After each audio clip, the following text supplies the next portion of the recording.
microphones on? All right. Morning.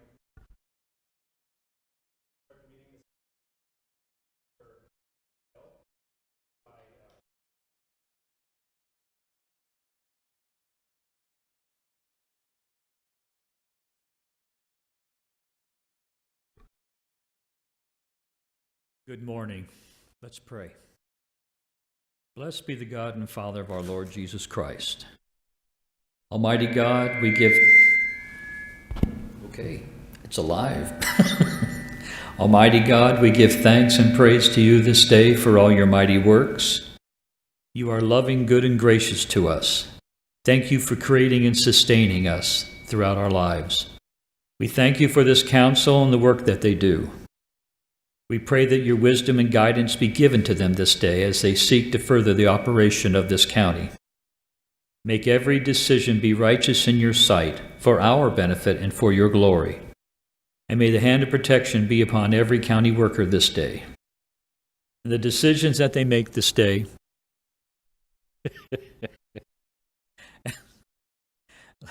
let there be rejoicing in the decisions that they make this day, decisions that prosper this county and its inhabitants.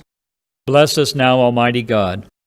In the name of our Lord Jesus Christ, we pray. Amen. Amen. Thank you, Pastor. Ladies and gentlemen, please face the flag of a country that has brought more prosperity to the world than mankind has ever known. I pledge allegiance to the flag of the United States of America and to the republic for which it stands, one nation under God, indivisible, with liberty and justice for all. Hoorah. Thank you. Carry on.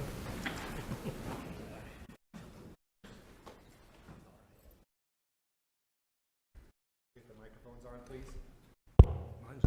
Is it? I want to hear you anyway. You too. Board of Supervisors may, by motion, recess into executive session. Advice from the board's attorneys on any item contained in this agenda pursuant to ARS 38.431.038337. Looking for a motion and action to call for executive session to be held September 15th, 2025 at 9 a.m. for discussion and consultation with legal counsel in accordance with ARS 38.431.03A34 and 9. So moved. Second. All in favor, please say aye. All opposed? I appear to have it so ordered. Thank you. Official business to come before the board. Discussion of pending or contemplated litigation claims and demands. Attorney Davis. Good morning, Mr. Chair. Nothing to report. Thank you, sir. 2, committee and or legislative reports. We'll start with Supervisor Letman. I have nothing to report. Thank you, sir. Supervisor Gould. Nothing today, Mr. Chairman. Thank you. Supervisor Martin. Nothing. Thank you, sir. Supervisor Burrelli. Nothing to report. Thank you, sir. I would report that I went to, gosh, these microphones, I'll tell you. Was in D.C. last week with regard to the Baj Monument, which was created by the Antiquities Act under Biden. Half of that is in Mojave County, and it locks up some of the most rich uranium and other critical minerals that our country needs right now. As most people will remember, President Trump did declare a national energy emergency with all of the AI and all the other things that are happening in the next decade. We're going to be in an energy race. President Trump realizes that, and so he did declare an energy emergency, a national energy emergency. And also he has declared himself to be the minerals president. And he wants to ramp up domestic energy production and also domestic production of critical minerals and rare earths.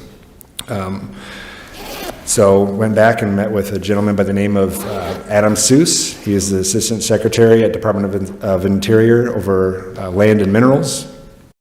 Basically presented Mojave County's case, and they're on board. So the Baj Monument is one of 6 monuments that President Trump has initially directed Interior Secretary Burgum to review as far as we need to have monument changes. Another one of those is Escalante, another one of those is Bears Ears in the same area. So we're hoping that some sort of action is taken before the elections next year. and we thank them for their support. Also, I want to mention a Colorado River update. Went to what they called a Arizona Department of Water Resources listening session for the inter-Arizona process. So as everybody knows, Arizona is one of 7 basin states that's in consultation with the Bureau of Reclamation along with Mexico, and I think it's up to 31 Native American tribes for post-2026 Colorado River guidelines, how the river is going to be divided up. Everybody knows it's going to be a smaller river. So the Arizona Department of Water Resources, being the agency representing Arizona Department of Water Resources is representing us. They're going around the state having these listening sessions to find out where reductions can happen within our state. It looks like the state of Arizona, as a part of that 7-basin state compact with Mexico and the tribes, are going to be asked to reduce 1.5 million acre feet in the lower basin states. That's going to be divided between Arizona, California, Nevada, and Mexico. Since Arizona is the low man on that totem pole, Arizona is being asked to take 760,000 acre foot reduction post 2026, and so they're looking at where is that 760,000 acre foot going to come from within our state. California is being asked to reduce up to 440,000 acre feet, Nevada 50,000 acre feet, Mexico 250,000 acre feet. The Gila River Nation, Gila River Indian Tribe, the Central Arizona Project, which operates all the canals in our state, they're on record saying that out of that 760,000 acre feet reduction that Arizona is going to have to take, that they would not want Central Arizona to take more than 600,000 of that 760,000 Arizona reduction. So Mojave County is going to be a part of that process. We're going to be defending our on-river communities. We're working very closely with Lake Havasu City, with Bullhead City, with all the others along the river, because we know that that's our only water source. That's their economic development. That's their future. So we also do have an attorney. We're going to be using the same attorney that helped us with the lawsuit for the Bureau of Reclamation, Clark Hill, a good attorney by the name of John Lemaster. We have him on retainer to help us review any EIS documents, provide comments to make sure that we are adequately defending our Colorado River communities, because we need that water to stay on the river. And that's all I would have for that report. County Manager's report.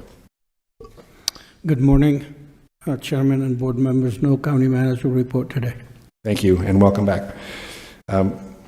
Looking to approve the August 4th, 2025 Board of Supervisors meeting minutes. Do I have a motion? Do I have a second? All in favor, please say aye. Aye. All opposed? Ayes appear to have it, do have it, so ordered. We'll go through this proclamation, and then we also have a public auction with a time set of 10 a.m. We'll go to that at 10 a.m., but the proclamation, approve the proclamation declaring September 2025 as Falls Prevention Awareness Month in Mojave County, Arizona. Looking for a motion to approve that. Motion to approve. Do I have a second? All in favor, please say aye. Aye. All opposed? All right. Consent agenda, items number 5 through 54. Supervisor Latman, would you like to pull anything off of consent this morning? I have no items to remove. Thank you. Supervisor Gould. Number 33. Thank you, sir. Supervisor Borelli. And Supervisor Martin. 27, 33, and 39. Thank you. So I'm looking for a motion to approve the consent agenda this morning as presented, minus items 27, 33, and 39. So moved. Heard that motion second. All in favor, please say aye. Aye. All opposed? I appear to have it, do have it, so ordered. We'll move to item number 27. Approve the award and sign contracts. Job order contract, well maintenance and repair with Southwest Waterworks Contractors. Supervisor Martin. Yeah, I had a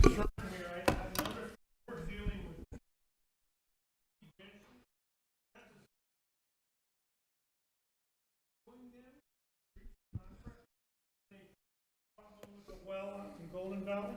So if we had a problem with them before, I guess I'd question, why are we still using them? Why would we even think about using them? Good morning, Chairman and Supervisor Martin.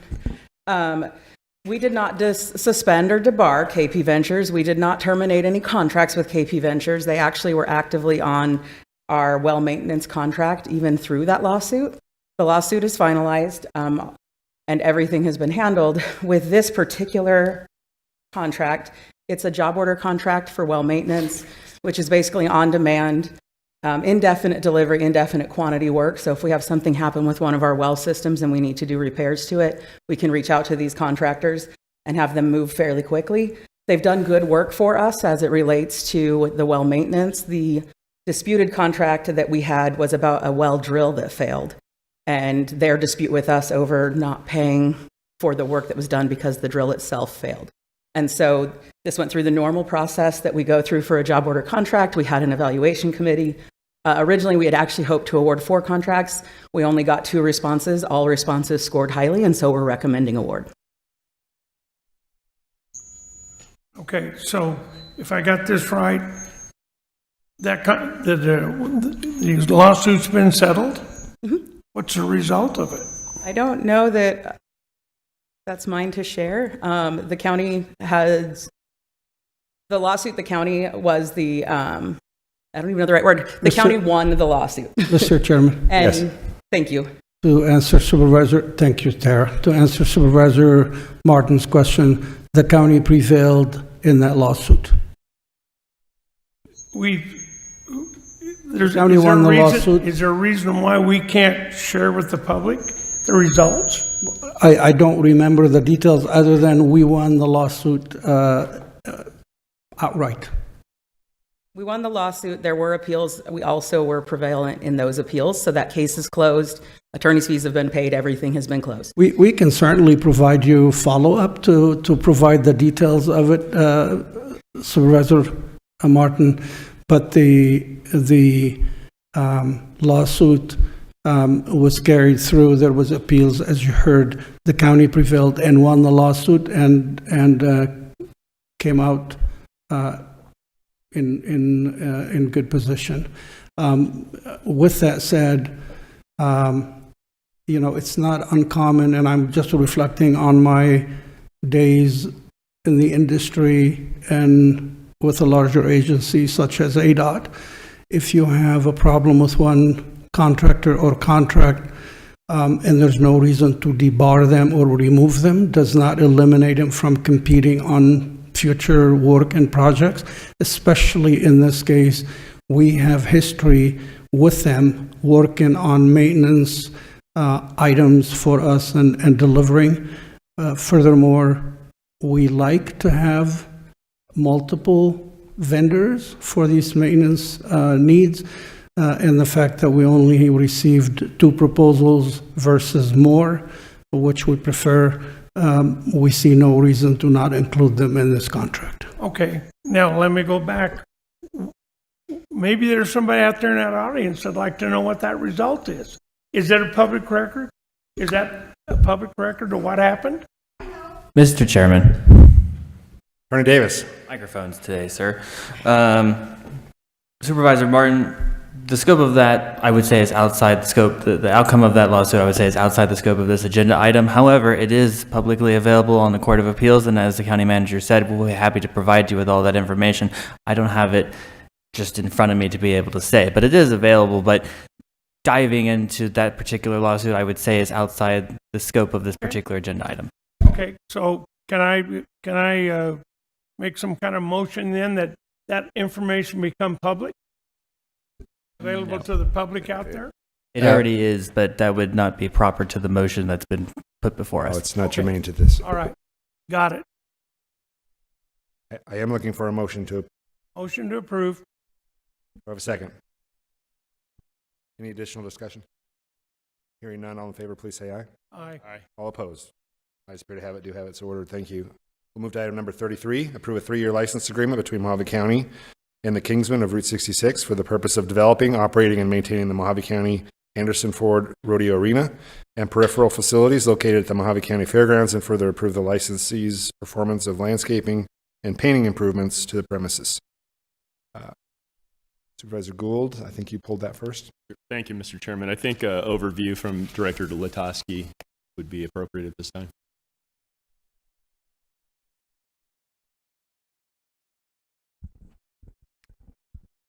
Good morning, Chairman Lingenfelter, members of the board, Supervisor Gould. In May of this year, the Kingsmen approached Mojave County with an interest of taking through a license, really complete control, operation, maintenance of the rodeo area. This would include the grandstands, the main rodeo, the warm-up pen, as well as a secondary arena more in the southeast corner of the fairgrounds. This is actually appealing to Mojave County Parks. The Kingsmen have been more the exclusive users of the rodeo arena in past years. Their namesake event in April, as well as a recent barrel race, really positioned the Kingsmen to take over more full operation and most importantly, maintenance of this property. The Kingsmen has propose a lease of $2,600 per month. We are establishing a 3-year license period by virtue of the fact that the Kingsmen actually had intentions of increasing that monthly lease on the basis that they could actually take over the naming rights. That is not possible because Mojave County is currently contracted at Anderson Ford, and hence we call this the Anderson Ford Rodeo Arena. That contract is in place until 2028, so staff's recommendation is to keep this at a 3-year license period so that we can revisit that naming rights at the appropriate time. So the license brings in approximately $31,200 per year. Based on separate charges that Mojave County has made to the Kingsmen just for events this year, we have brought in about $44,000. However, there's an important note to this, and that is this license will also transfer the water meter into the Kingsman's name. Mojave County Parks incurred $7,000 worth of water expense.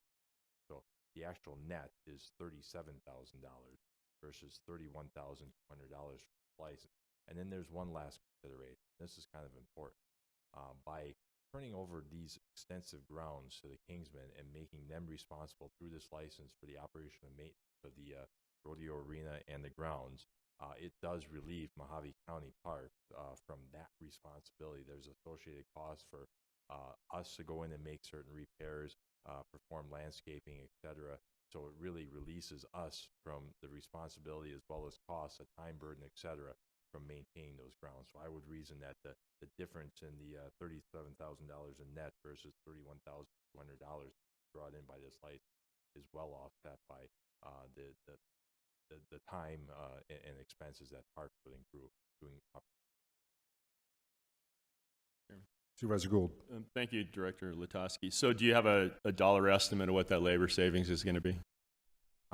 Supervisor Chairman Lingenfelter, Supervisor Gould, I did not pencil out a specific dollar estimate. We do have 2 full-time staff at the fairgrounds, and we do have a budget of supplies and services, that understandably would go a portion to that rodeo arena.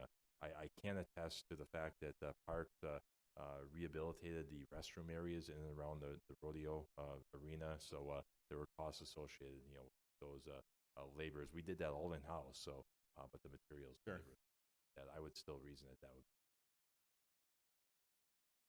would. So it looked like the original offer was $5,200 a month. Yes, that was including the naming rights. That was including the naming rights. Okay. Yes, the Kingsmen were very forthcoming, and we just had to express that we had that contract in place. Kingsmen then by dropping $600 on the basis that it was presented to us that the value of the naming rights to the were $26. Okay, so that was the difference between, because essentially in the backup there's 2 agreements. That's the single reason why you see the drop from $5,200 to. Sure, so you've already existing income. So with this agreement, and I took the time to read the whole lease, so these are questions that weren't addressed in there. Can they sublet the facility out to another group for an event? I understand that a sublease may not be in the agreement, but I do understand that the Kingsmen would have the ability to actually host events through the course of the year.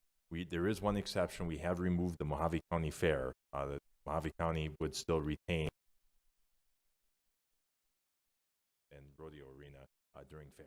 Right. No, I saw that was there, and it did get the impression that they were going to have multiple events. But I'm curious whether they could, without them being the event, I don't know what you sponsor, or could they lease that facility out to some other group? Chairman Lingenfelter, Supervisor Gould, I do not believe that we have sublease provisions in. The attorney's nodding his head. Mr. Chairman, Supervisor Gould, looking at paragraph 21, what we call an integration agreement or integration clause, which means that everything in the agreement is contained within the four corners of the agreement. So if it doesn't say that they can, then it's implied that they can't. Okay. Thank you. Got that. Do we have financials from this group to show that they have the ability to pay? Chairman Lingenfelter, Supervisor Gould, no, we did not. Normally, we would get financials from a group. And as a landlord, I get financials from my tenants before to determine whether they have the ability to pay.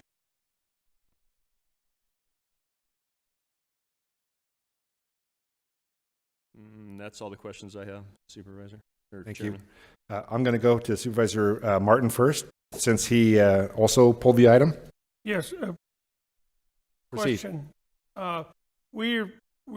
And Steve and I know you're aware of this, that we're trying to get a key for situations where we have cattle trucks crash and we need a place to put cattle. And we're working with the different cattlemen in Mojave County. Will this inhibit that in any way if they are the leasee? How are we gonna do that to make sure that we can still do this, so the cowboys can get, cattle out there if they need to when they have a wreck or something on the highway? Yes. Chairman Lingenfelter, Supervisor Martin, what the supervisor is referring to is if we see that there's a traffic incident on the interstate system that involves a cattle trailer and some cattle needs to be on an emergency level brought to the fairgrounds just for an overnight stay, etc.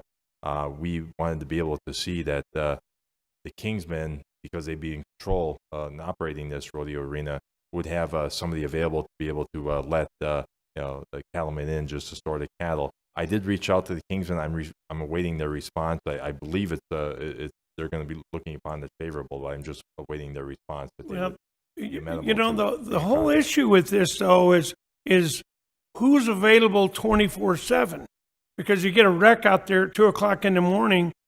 You're going to call the Kingsman to say, hey, can you go down there and unlock it?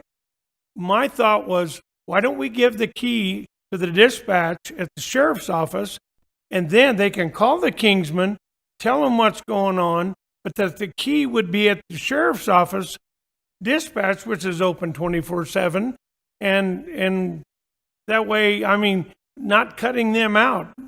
Absolutely, let them know, but rather than have them committed to going down there and unlock it, advise them, but have the key at the sheriff's office, which I understand has agreed to do this, and then let that key be down there so they can get those cows in there.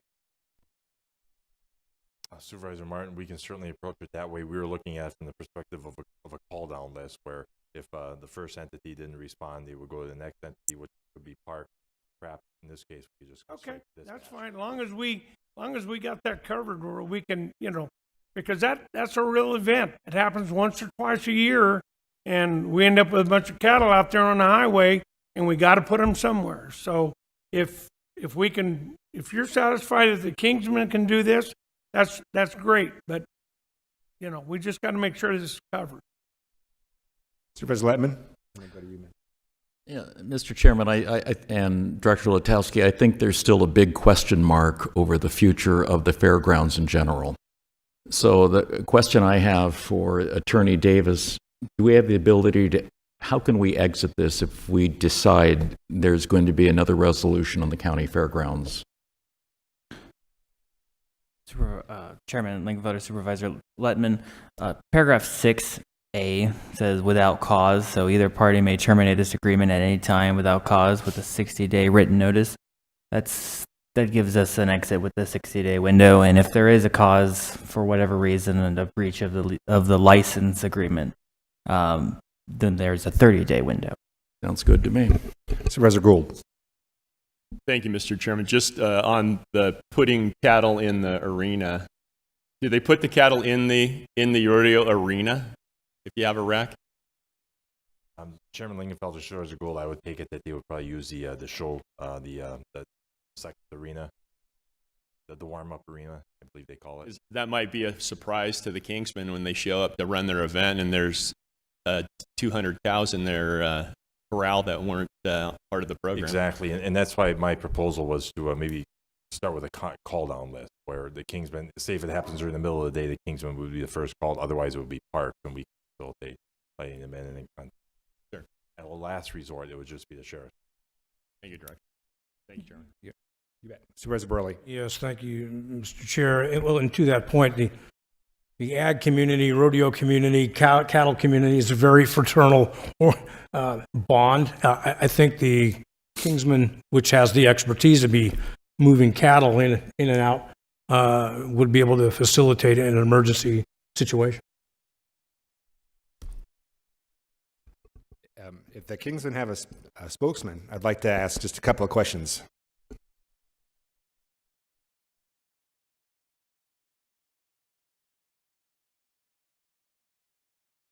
Appreciate it.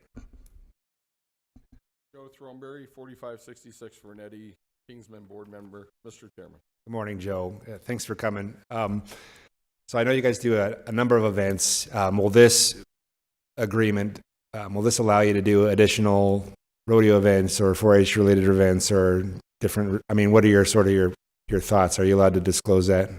Mr. Chairman, as outlined in my initial letter to the county, we currently conduct about 8 to 12 events at the arena per year. We'd like to double that. We currently have our equestrian community traveling 1 to 4 hours on weekends to do events. By having control of the area year round, we'll be able to plan better, raise money better, all those types of things. To a couple of the supervisors' questions, in the actual lease agreement, there is 3 of us listed as primary contact for those emergencies. And as Mr. Letowski was stating, moving cattle is not something you probably want a deputy sheriff doing unless he's been doing that. So we would be available. We have stock pens. We have a secondary arena. We have lots of different ways to do that, even if it conflicted with an ongoing.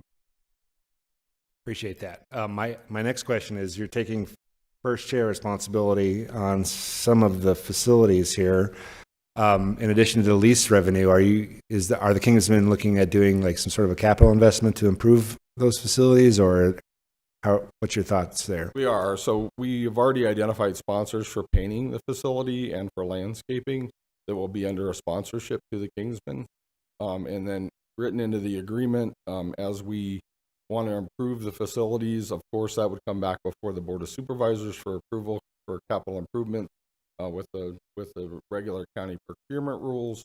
But any existing that we want to replace or upgrade, we would be doing that as well. Primarily, the water standpipe is a hand-turn valve right now. Takes us about 18 minutes to fill a water truck. We would like to get that down to about 3 minutes. So going in and upgrading that to a on-off valve at the Kingsman cost, those are the types of improvements right away.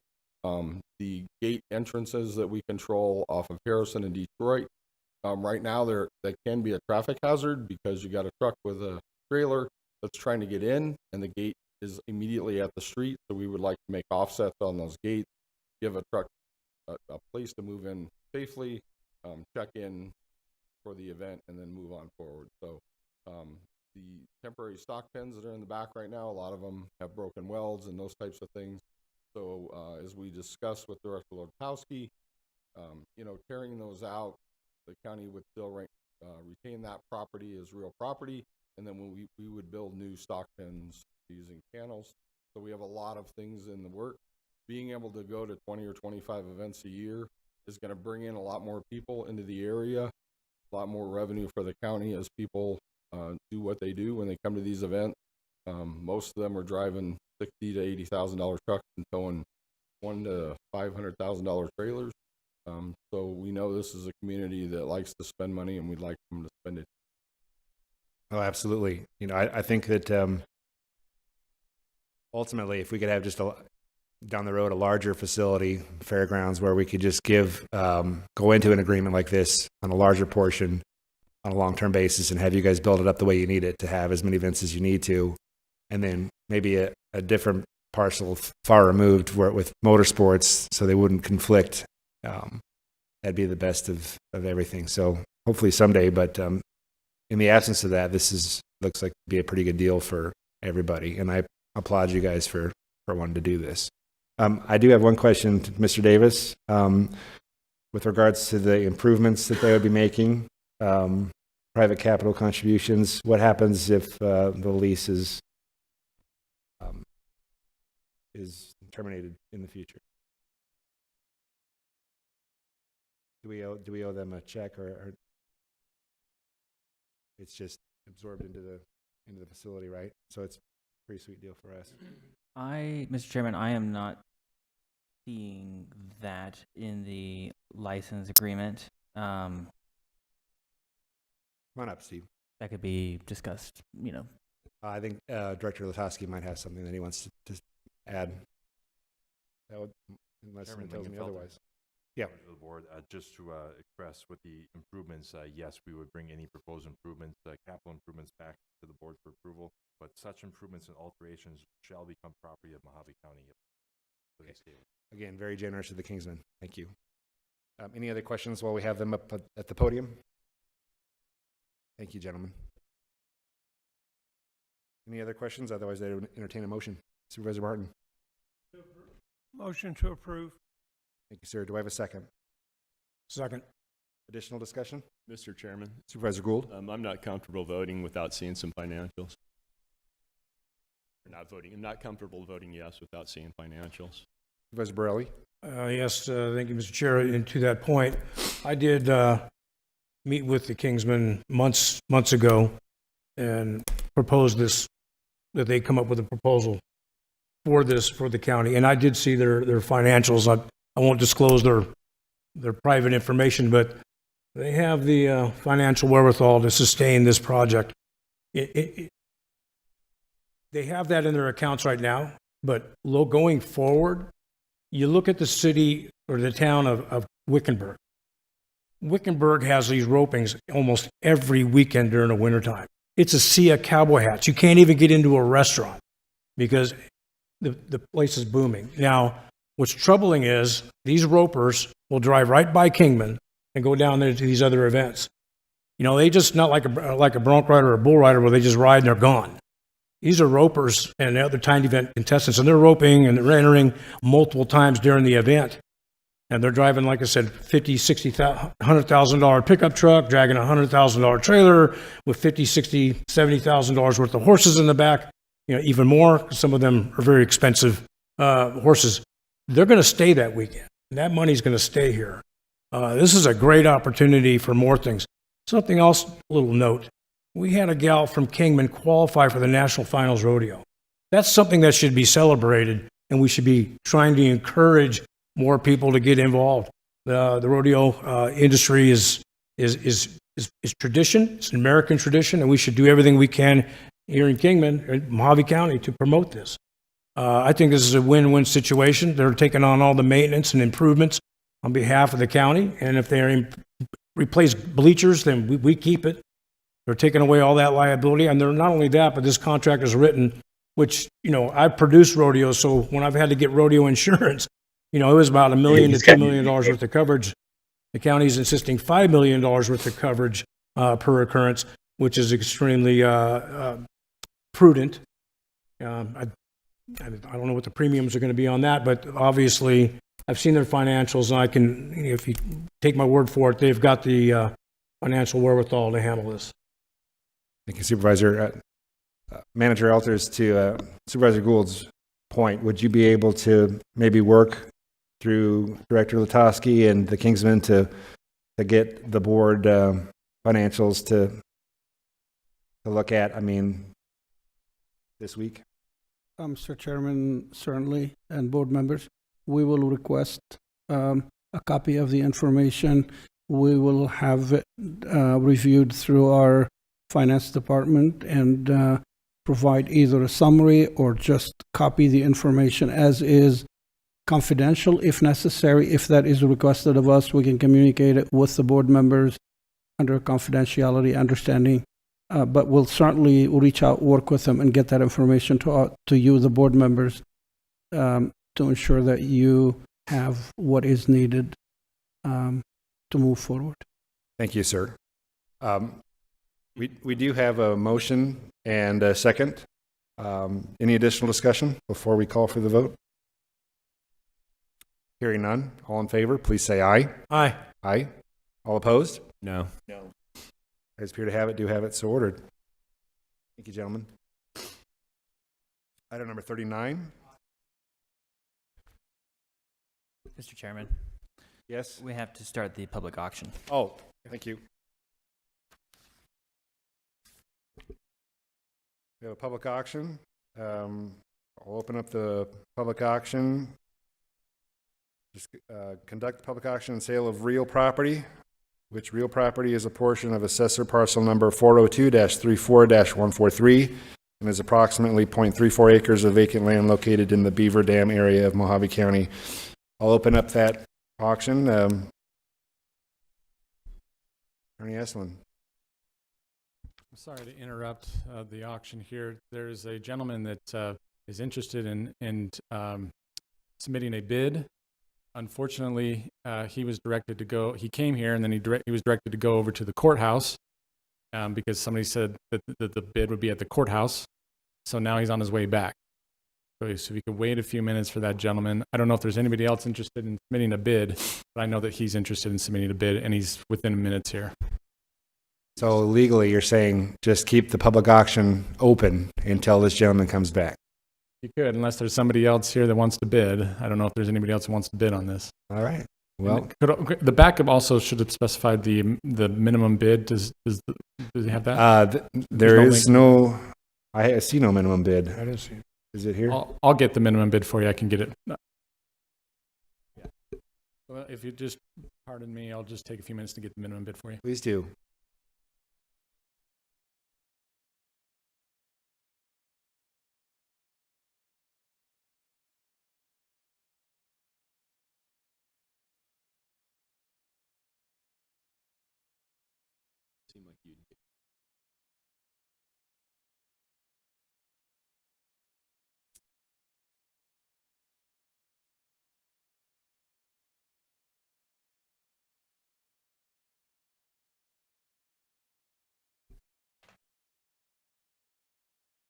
Mr. Chairman, the minimum bid is $8,568. That $8,000. $568. That is page 7 of the backup. Okay, great. Thanks. Don't see it.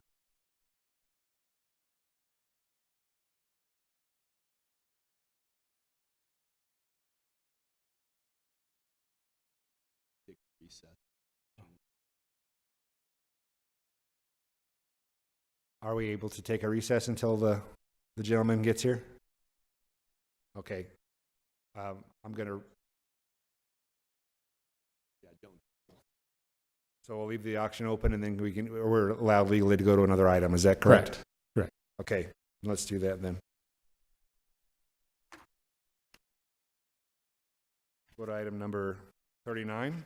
Approve and accept the Access to Justice Grant Award from the AOC in the amount of $14,747 for the purchase of a hush booth for remote hearings, adopt the budget provided by the, in the backup materials, allow the Superior Court to expend funds as needed in compliance with the grant award.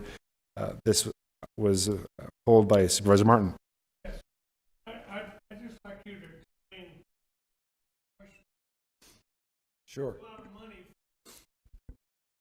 I don't even know what it is. Yes, thank you. Chairman Lingenfelder, members of the board, Supervisor Martin. It's where they put bad supervisors if they won't. It's not a sleeping booth, even though it says hush.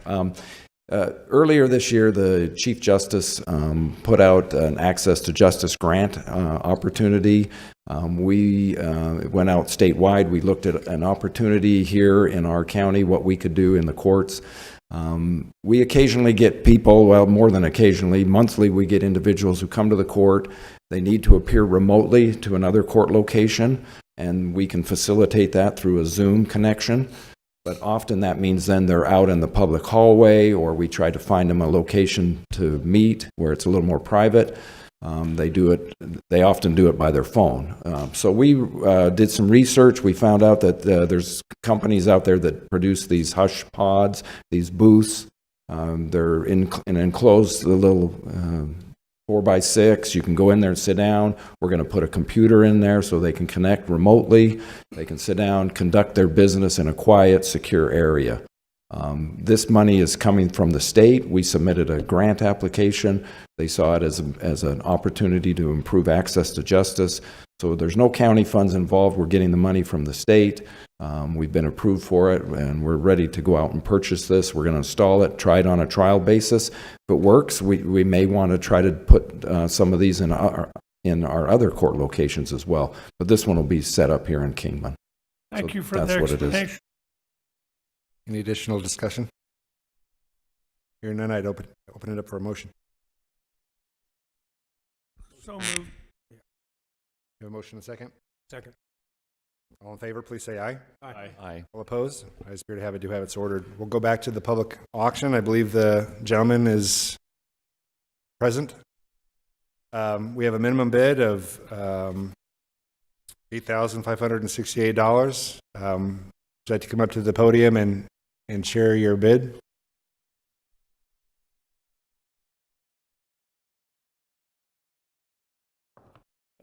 Well, I appreciate you and the board and their patience. I was misdirected a little bit, but anyway, I'm here, and I appreciate your consideration on this matter.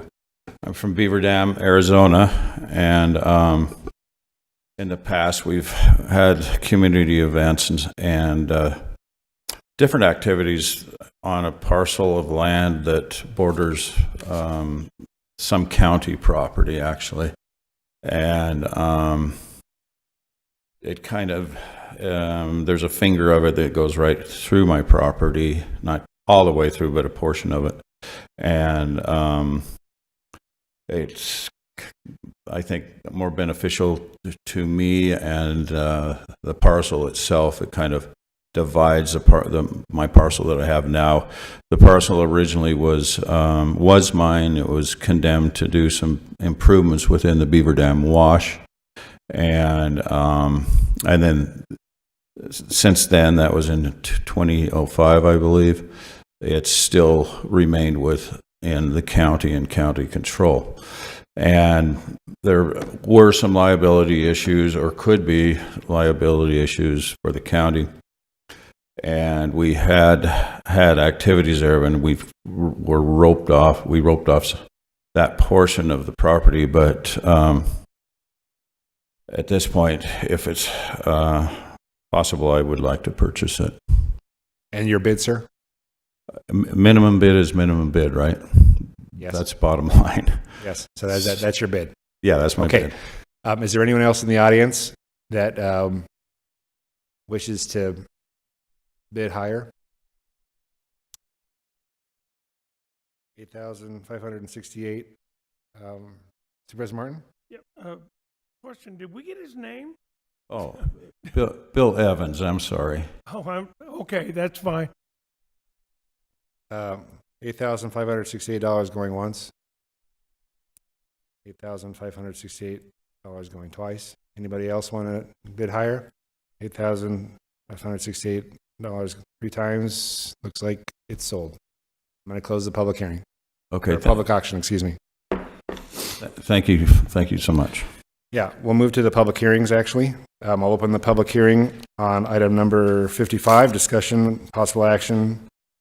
Approve the adoption of BOS resolution number 2025-153, a request for a special use permit for assessors parcel number 120-07-097, 98, and 99 to allow for the permitting of model homes prior to approval of a final plat in an RO, single-family residential manufactured homes prohibited zone in the Havasu Heights vicinity, Mojave County, Arizona.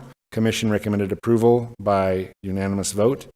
We have nobody signed up to speak during the public hearing. Item number 55. Is there anyone in the audience wishing to speak on item number 55? Seeing none, I'll close the public hearing on item number 55. What's the pleasure of the board? Motion to approve. For that motion and second, any additional discussion? Hearing none, all in favor, please say. Supervisor Martin? I just want to go on record as I did receive some communications from people down there that were definitely against this. Thank you, sir. Any additional discussion? Hearing none, all in favor, please say aye. Aye. All opposed? Opposed? Ayes appear to have it, do have it, so ordered. Item number 56, I'll open the public hearing on item number 56. Discussion and possible action, approve the adoption of BOS resolution number 2025-158. An amendment to the Mojave County General Plan from a rural development area land use designation to a suburban development area land use designation, and a rezone of assessors parcel number 120-22-004 from an AR 36 to an AR agricultural residential zone to allow for a residential subdivision in the Havasu Heights vicinity, Mojave County, Arizona. Commission recommended approval by a 7-1 vote. We do have someone signed up to speak on this item during public hearing. I'm going to call Paula Bruner to the podium. You'd state your name and your address for the clerk, please. Thank you very much. And good morning. Good morning. My name is Paula Bruner. I live at 7569 North Rancho Vista Drive. I'm going to read from what I have here. I'm here today to voice my concerns in opposition to the proposed subdivision and rezoning of this parcel into 1-acre lots. The property is currently zoned for a minimum of 5 acres with many surrounding homes in that section that are situated on 10 acres or more. There is a growing sense of frustration in our community, and as you can see here today, we don't have a lot of representation. Many of the residents have stopped attending these meetings or speaking out because they feel their voices are no longer matter to you all. Time and time again, it seems developers receive support, while those of us who live there and who will be most directly affected are overlooked. I moved here for the peace and quiet, the open space, the dark night skies, free from the streetlights, and the opportunity to live in a close-knit community where neighbors look out for one another. I enjoy riding my horses directly from my property where the need to trailer them elsewhere, with not a need to trailer them elsewhere. This is more than land. This is the way of life we are striving to preserve. If this subdivision is approved, where does it end? There are numerous 40-acre parcels in the area, and the owner of this parcel reportedly has additional 40-acre lots in this area too. This leads me to believe that this property was purchased in the intent to divide rather than to reside. We knew when we bought these lots that the minimum to divide, he knew when he bought these lots that the minimum to divide was a 5-acre parcel, and that is what it should be left at. So I ask, if this is approved, how many rezoning requests will be next? How many more 40, 20, 10-acre owners will submit rezone requests to you all? How will you tell them no when you said yes today? And what point will you, the board, say it's enough? Water availability is also a serious concern. We do not know if there's enough to sustain existing residents, let alone additional ones. In my previous letter that I sent to you all, I noted how much water Havasu Heights alone consumes, and this does not include the residents in the area in which this request is being made, or the DL Ranch with the 928 homes that was recently approved. Can we truly afford this level of growth without jeopardizing our most critical resource? I urge you to consider the long-term consequences on water supply, the excess traffic on the only 2-lane road that leads in and out of Havasu Heights, the community character and the sustainability of our area, and to deny this rezoning request. We are not opposed to the growth, but we are opposed to overdevelopment. Please stand with the residents who call this place our home. Do not say yes to these developers who wish to change it. Thank you for your consideration. Thank you. Is there anyone else in the audience wishing to speak? Item number 56. Seeing none, I'm going to close the public hearing. What's the pleasure of the board? Oh, I'm sorry. Yes, ma'am. You'd state your name and address for the record. We appreciate it. Hi, my name is Lainey Scholl, and I'm here in favor of the rezone. As she stated, there's been several properties that have been rezoned for much smaller density than what we're asking for. Postage stamp lots, 5,000 square feet for the 920 odd homes at DL Ranches is just one of them. There was another 280 parcel that are all 1 acre or less. We're asking for 1 acre parcels with shared wells. It still is rural living. They could still have horses. We have a need for housing with the I-40 corridor project, different properties, different developments that are coming this way on the 40 as well as in Lake Havasu on a big project that I'm involved in that requires workforce housing, more housing in Havasu. We need it. And we're asking for 1 acre, which is consistent with the property next door. There's several lots that are 1 acre, 2 acres, and it's already been set. That's the precedent right now. And the Board of Supervisors has also already approved 5,000 square foot lots, 6,000 square foot lots. We're asking for 42,000. We're asking for 1 acre lot. So I think that it is very necessary. It still is rural development. It's still horse property. Acres are big. So anyhow, do you have any questions for me? We're not allowed to ask during public okay. hearing. Sorry. I wasn't sure how that went. If we have questions, we can call you back up. Okay. Thank you. Anyway, that's all I have to say. Thank you so much. Thank you, ma'am. Is there anyone else in the audience wishing to speak during the public hearing on item number 56? Okay, seeing none, I'm going to close the public hearing, and then I'm going to open it up to the board. Mr. Chairman. Supervisor Gould, thank you. Thank you, Mr. Chairman. I have some questions for Director Holtry. Director Holtry, can you come to the podium, please? The floor is yours, Supervisor Gould. Director, does our zoning requirements require that the road be paved that would lead to this project? Mr. Chair, Supervisor Gould, this would be a subdivision, so it has to meet the land division regulations set forth by our land division document, which does require that any improvements that the developer would need to improve off-site roads and access to their property as prescribed by a traffic impact analysis. So as they submit their preliminary plat, they would be required to conduct the impact analysis, traffic impact analysis, and it would require paved roads and access to their property. So would it require paved roads inside the project? Mr. Chair, Supervisor Gould, that is correct. It would require paved roads inside the project as well. Those roads would have to meet county standards? That is correct. Unless they did a planned development? Unless they asked for a petition of exceptions. But more than likely, we wouldn't recommend approval of any petition of exception for dirt roads in that for lots that are 1 acre in size. We wouldn't recommend approval on that. Sure. Thank you. Yeah. Supervisor Martin, question. Yes, sir. Supervisor Holtry, this is a situation that you know, it's coming from the Havasu area, but what I'm hearing from the people, and I've got letters on that too, is that people want open space. And, you know, and I get that a property owner that buys 40 acres has every right in the world if he wants to develop it. But I also think that we got to listen to the people. I mean, we work for the people. We don't work for the company. We work for the people. And what I'm hearing, not only down there in Havasu, but I'm hearing it out here in Golden Valley too, is that people want open space.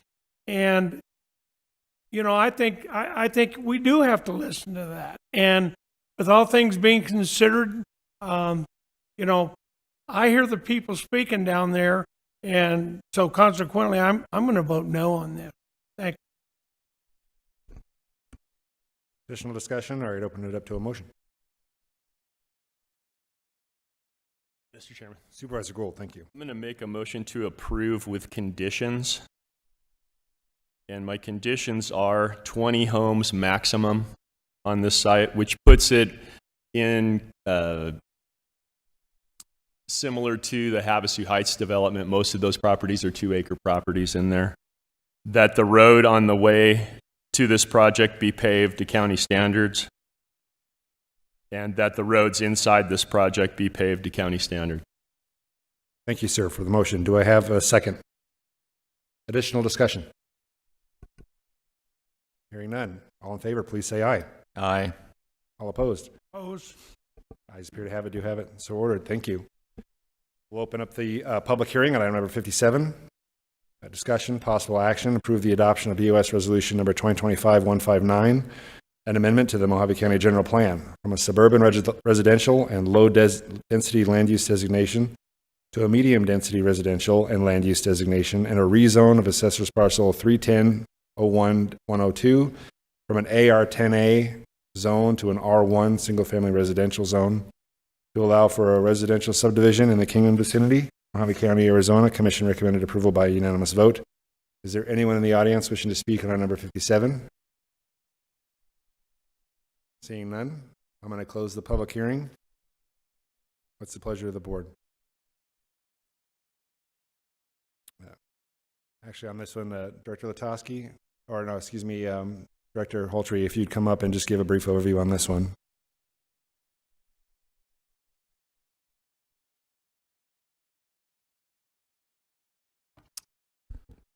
Mr. Chair, members of the board, this is a proposed subdivision just north of Kingman, above Thompson and near the Mojave Wash, adjacent to a lot of the other subdivisions that are being finished up in that area. It went to the Planning and Zoning Commission with no opposition to any surrounding property owners, and then the commission also recommended approval unanimously. Okay, thank you. Any questions for Director Holtry? Supervisor Martin. Who's the developer on this? Mr. Chair, Supervisor Martin, I am unfamiliar with who the developer is. I do have Matthew Gunderson online. If he is familiar with who the developer is, he can chime in. Yeah, Chairman Lingenfelter, Commissioner Martin. For this one, I don't know who the home builder is going to be. For the current property owner, they're just looking to that process. I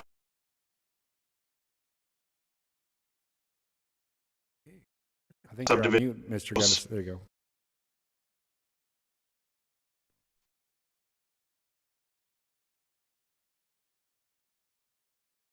Can you repeat what you just said, Mr. Gunderson? Maybe it'll work this time as far as the audio is concerned. I think we've lost your audio. Sorry about that. I see Kathy Taggett-Hicks standing up. Are you owner's applicant or representative? Hear me? We can hear you now, but hold for a moment. Good morning, Honorable Chairman, Supervisors. My name is Kathy Tackett-Hicks, and I am acting as the owner's agent. I didn't sign up for it, I'm sorry, but I am here to answer questions. So the property is owned by E&F Farms family. There is no, this is the very first steps that are taken in the development. There is no home builder at this time. A majority of this site actually sits within the wash area, so they've got some floodplain work to do, which is significant.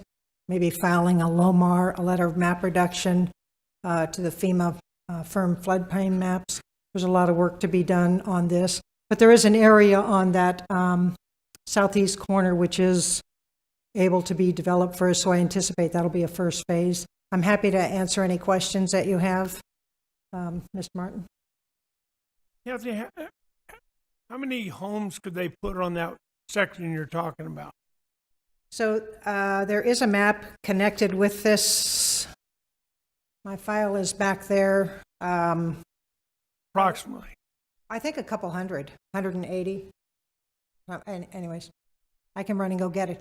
But it does allow for this development. But again, this is the first step and this development has numerous hurdles to get over.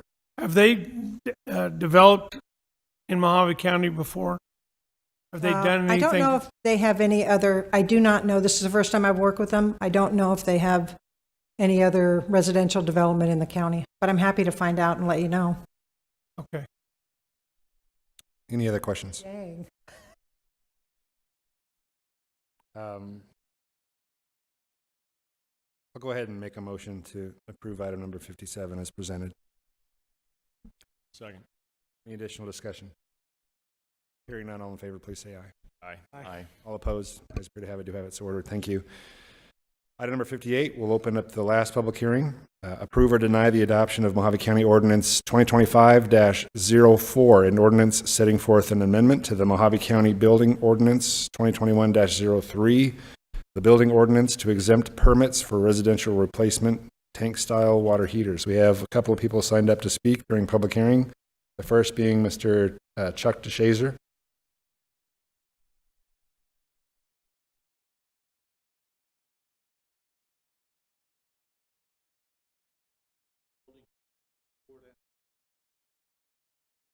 Sure, I'll do that. Mr. Holter, you want to give a brief overview, and then we'll go into the comments. Mr. Chair, members of the board, thank you for this opportunity. This is about water heaters. Just a brief overview. A few months ago, the board directed staff to look into changing this ordinance or the requirement to require a permit for water heater replacement. Staff did that. We looked into it. One thing I would like to mention before I kind of get into some of the stuff that we found is that water heaters, it's not a money revenue source for the county at all. These permits are very minimal. We receive very few permits. Each year it's less than 50 as what I've found. With that, we also are not at Home Depot checking who is getting water heaters and then not coming and getting a permit. It's not something that we are actively red tagging any property owner that does not come in and get a water heater permit. It's not something that we would even see. Really what the county is or what Development Services would like to express to the board is that we're here for safety. These are it's an appliance that could potentially be very dangerous for a homeowner, and we want to make sure that it's being installed correctly. We reached out to the fire districts, local fire districts, and they expressed their concern as well. They do see quite a few fires that are a result from water heaters not being installed correctly. We asked if they had some statistics that they could provide to us. They didn't have any, but they did have big concerns if we're not requiring that permit. With the direction of the board, we took this item to our Building Code Advisory Board. Our Building Code Advisory Board is made up of contractors that are building houses or are in the industry themselves. With that, they recommended, and we presented the item to them with three options, one being should we remove the permit, the requirement for the permit? Should we make it optional or keep it the same? These contractors voted to keep it the same, but also to remove the fee if that's the direction that the board would like to go. We also took this item to our Planning and Zoning Commission. The commission and presented the same 3 options, along with at both the Building Code Advisory Board and the Planning and Zoning Commission. Staff is recommending that we keep the permit. It's our professional opinion that it is a life safety issue. It's not something we're trying to just money grab residents of the county on, but it is something that we are trying to make sure is done correctly. The Planning and Zoning Commission recommended to also keep the permit, but to reduce any of the consequences of a late permit if somebody came in after the fact. So they wouldn't be double feed, and there would be a longer grace period from 48 hours to 72 hours is the recommendation of the Planning and Zoning Commission. Standing before you today, staff maintains the recommendation that these are needed permits. It's something that the county would like to, or Development Services would like to maintain our stance that we are here for the safety of the public. That this permit is not something that we're actively out trying to enforce, but we would like to make sure that our stance is known to the public, that it is a requirement. We researched all the other counties and jurisdictions in the county or in the state, and all of them require this water heater permit except for Greenlee and La Paz. City of Kingman, City of Lake Havasu, Bullhead, they all required it as well. With that, staff recommends that we maintain the permit. I do have Gilbert here, our chief building official. We do have a presentation if you wanted to see some of the things that we are seeing. If not, we can bypass the presentation, but it's up to the board what you would like to do. The way that we have written the resolution is that we removed it. We will remove the water heater permit. So if the board approves the resolution that is written, it would be removed from our ordinance, so that it would no longer be required. Staff is recommending that you deny that resolution. Is there any interest on our board to see that presentation? Yeah. Okay. We presented it to the Building Code Advisory Board and the Planning and Zoning Commission. Thank you, Director. We'll go to the speakers that wish to sign this. Chuck DeShazer. We're still in the public hearing, so we'll go back after. Yeah, Chuck DeShazer, 8778 Polaris Road, Topak, Arizona. I went to both the presentations that were before the Building Code Advisory Board and the Planning and Zoning Board, and it's a horrific presentation telling them that there's boiling water in the hot water heaters, which is not true, that there's exploding hot water heaters, and according to the statistics brought to bear by the assistant to Mr. Ron Gould, there's approximately 9 million hot water heaters sold annually, with a total of 103 incidents in 2023, and only 2 of those being exploding nationwide. We also are told that Kingman, Bullhead, and Havasu all require it, which is a lie. If you go to the website for Lake Havasu City, it says straight up they do not require hot water heater replacement permits. I checked with Kingman. Valerie from Ron's office has checked with Kingman. They do not require it. So half the residents in Mojave County are already out from under the thumb of the Development Services. I don't see a reason to keep it with these kinds of numbers that we're talking about here, especially since probably 99% of the people that are changing their hot water heaters do not get a permit to begin with. And I was told at Planning and Zoning, oh, well, that 72-hour thing that they were recommending, why don't you just change the date on the paperwork so that, just lie to the, why even have a permit to begin with? We're starting to see all kinds of overreach by the Development Services, such as in the past 2 months, you guys heard Mr. Gilbert Smaby say that, he makes all the decisions over there as far as when it comes to roofing permits. And you guys have since slapped him on it, saying, no, this is going to be the new ruling. So I would recommend that you get rid of the hot water heater permit provision of 2021-3. Thank you. Jennifer Esposito.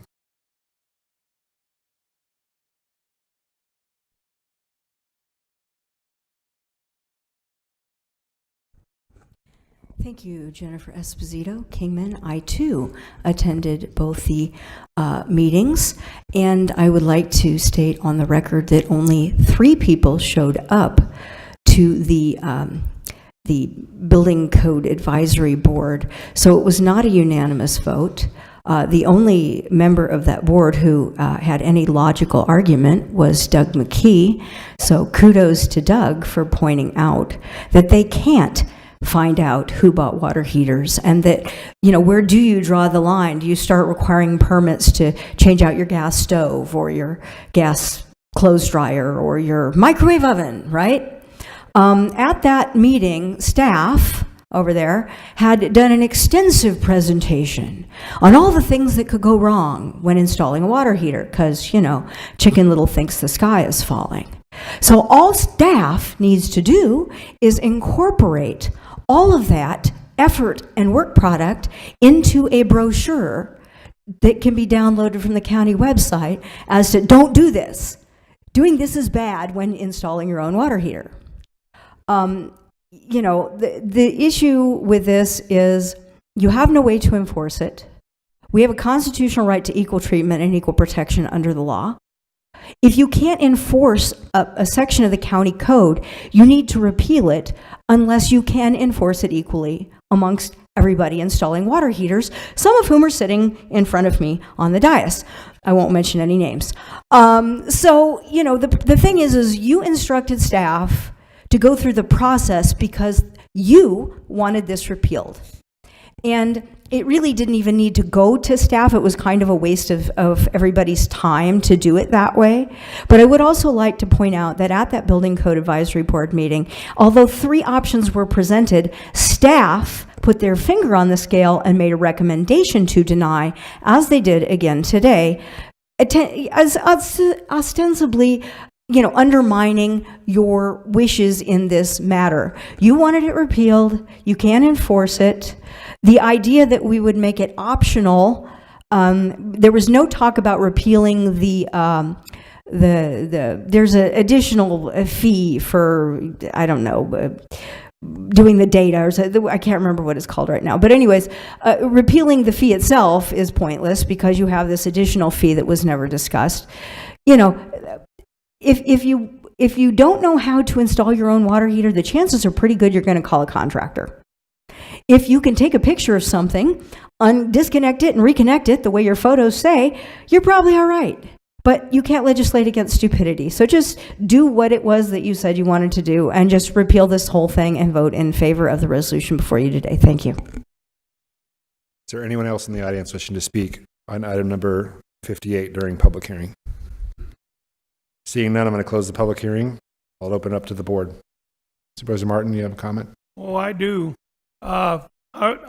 You know, I've listened to this and ad nauseum, and this may sound weird, but I kind of agree with Jennifer on this. So what I want to do is I want to make this thing voluntary. If you want a permit or change your water heater, come to Mojave County, we'll give you a permit. But you're going to pay for it. We're not in the business in Mojave County of giving stuff away. So the option of come and get it, but we'll give it to you, I don't see that happening at all. If you want it, make it voluntary. Like I say, there's 99% of the people aren't going to get one anyway. So why even go through the motion? But if somebody wants one, have it available and have them pay for it. If they don't want one, it's on them. If their house, one of the 9 million that burns up, well, that's on them. So I'm going to make a motion that we make the permit voluntary with a fee. We have a motion. Do we have a second? Come on up.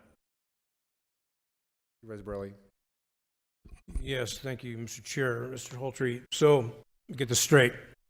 If they don't get a permit and they install it, and the county finds out that this was installed without a permit, but we're going to do nothing, what's the point? Mr. Chair, Supervisor Borelli, I think what I was trying to mention is that we don't know when they put in a water heater. I think if we had knowledge that they're having a water heater installed and they're coming to us, we're going to say, hey, you got to get this permitted before we'll move forward with anything else that you're looking to do with us.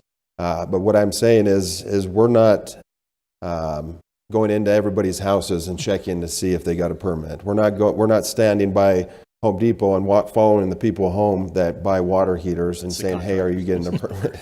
That's not something that we are doing, but we do maintain the stance. We want the public to know that this is a safety, this is something that is life safety, and we want to make sure that we maintain our stance that it is something that should require a permit. Supervisor Borelli. Comment. Thank you, Chairman. Supervisor Gould, thank you. Thank you, Mr. Chairman. A few years back, I saw when Mythbusters was still making videos, they were challenged to try to make a gas water heater explode. There's a lot of potential force there, but they had a very hard time getting it to explode, because to get a gas water heater to explode, you need to do several things. You need to plug the temperature pressure relief valve. You need to bypass the high temperature safety to shut it down. Even doing those things, they still had a hard time getting the water heater to explode. They're pretty fail-safe. If you put your new water heater in the same way your old water came out, you're not going to have any trouble. I dispute the fire districts claiming that they've had people that have started fires with their water heater. As Mr. DeShazer mentioned, U.S. Consumer Product Safety Commission 2022 had 108 incidents involving water heaters.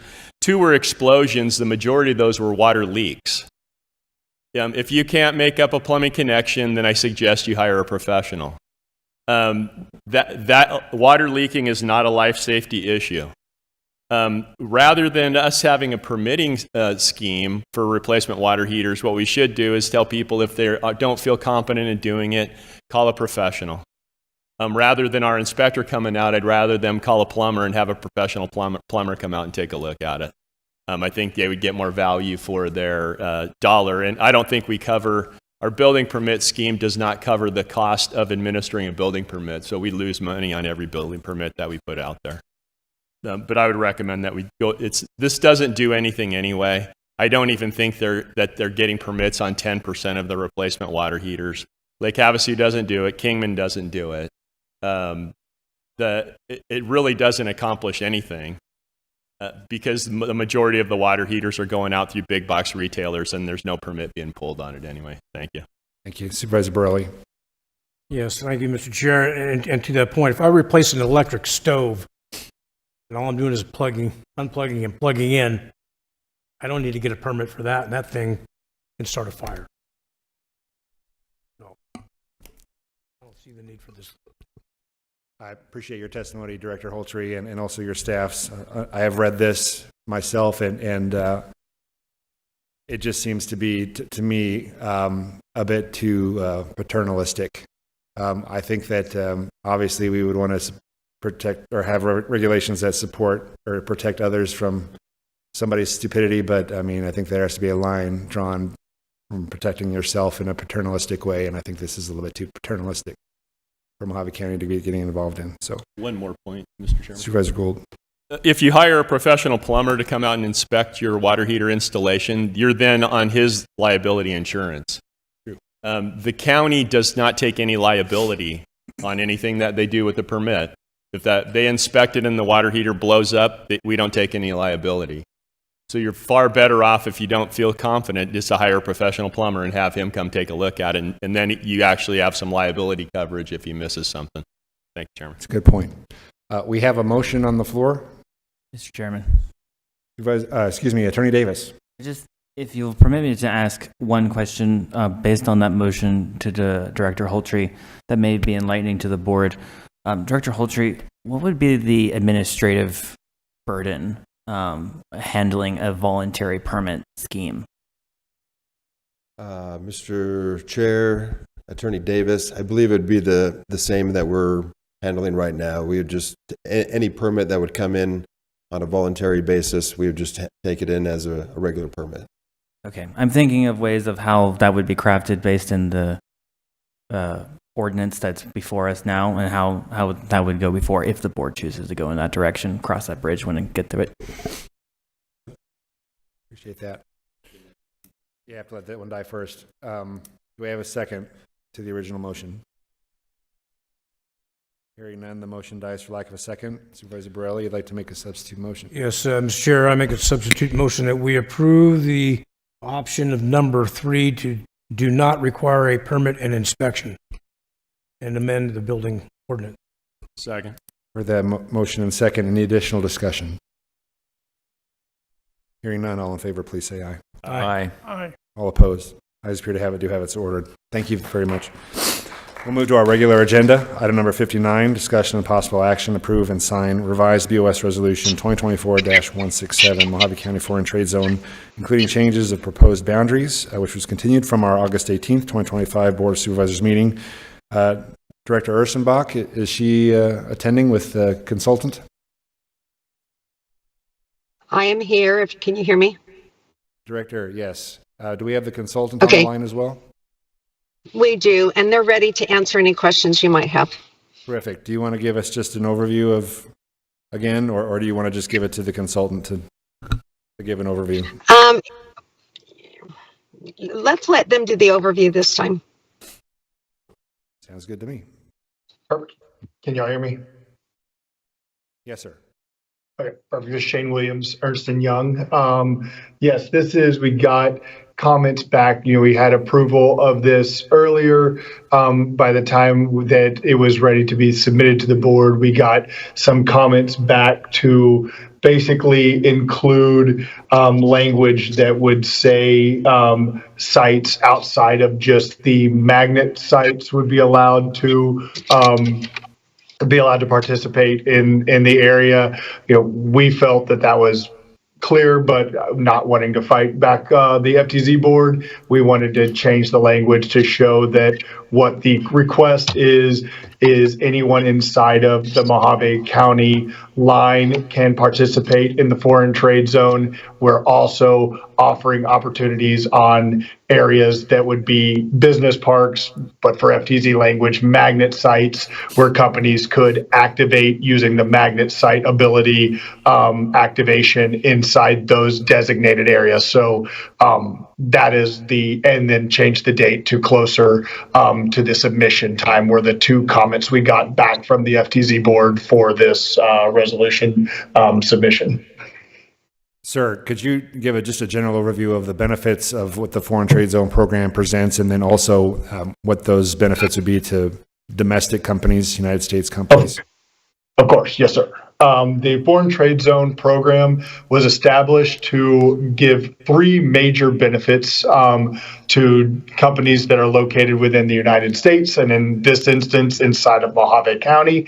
They are duty, tariff or duty, deferral, meaning you can get cash flow, you import the item into your designated facility that is foreign trade zone.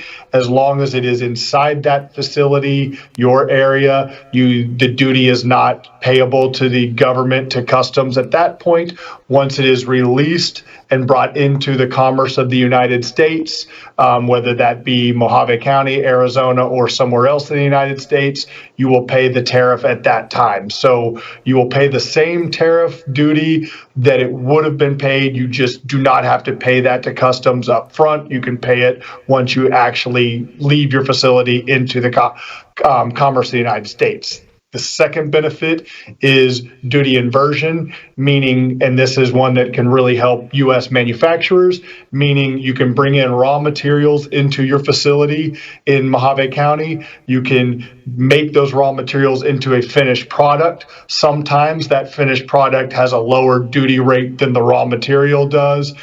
In those instances, with FTZ board approval of that specific manufacturing, you can pay the lower duty for the finished product. Say, for instance, if you were to build a forklift inside that facility, sometimes, there's raw materials, copper, other things that have a high tariff rate. The forklift is tariffed at 15%, the raw material at 50%. If you manufacture inside that zone, you can pay the lower tariff when you release it into the commerce of the United States. So you can invert or lower the tariff with the foreign trade zone. And then the final major benefit is duty elimination, which kind of works off that same duty deferral idea where you import the items into your facility at Mojave County and you can do whatever you need to do to it, whether it's holding it, whether it's manufacturing. And then if you re-export the materials outside of the United States, you don't pay a tariff or a duty because it technically never entered customs United States. This is really helpful in fighting off nearshoring, where companies will be doing this same type of work, but they'll just locate down in Mexico and import their materials from Europe or wherever it may come from, manufacture or hold it there and re-export out of those facilities. And it really kind of hurt the United States companies that were trying to do the same work but had to pay the tariff. So if they do it inside a foreign trade zone, they can beat that competition of nearshoring off and do it within the United States inside the foreign trade zone. Thank you, sir. I'd open it up to the board. Supervisor Borelli, you look like you have a question. Yes, thank you, Mr. Chair. I have a question. How many foreign trade zones are in Arizona? Grantees or companies operating, sorry. Municipalities, counties, cities. There are, I can give you an exact answer. Over 3 right now that I know of, but let me pull it up right now. We'll give you the exact answer. Is currently right now there are 1, 2, 3, 4, 5, 6, 7 current grantees, counties or areas that are participating in the foreign trade zone program in Arizona. Yuma County is one of them, Mr. Chair. Is Yuma County one of them? Yuma County is one of them, yes, sir. Other comments or questions from the board? Supervisor Gould, thank you. Thank you, Mr. Chairman. I still have a problem with the reduction in property tax inside the foreign trade zone. The rate's going to go from 15.5% to 5%. And when you think about that, what that really means is that every other property owner in the county will be paying that other 10.5% for those people that are taking advantage of the foreign trade zone. So that burden gets placed on the rest of the property tax owners. If the federals want to give away their tariff, that's on them. But I have a problem with the property tax portion of this. I don't think that that's fair to the rest of the taxpayers in the county. Thank you. Thank you, sir. Can I make a comment to that? Director Darren with the assessor's office has a presentation about what that would look like and how it would be, what it would like if it was the whole property versus just partial of the property where the product was being stored. And he's got that ready if you're interested. Is there interest on the board to see that?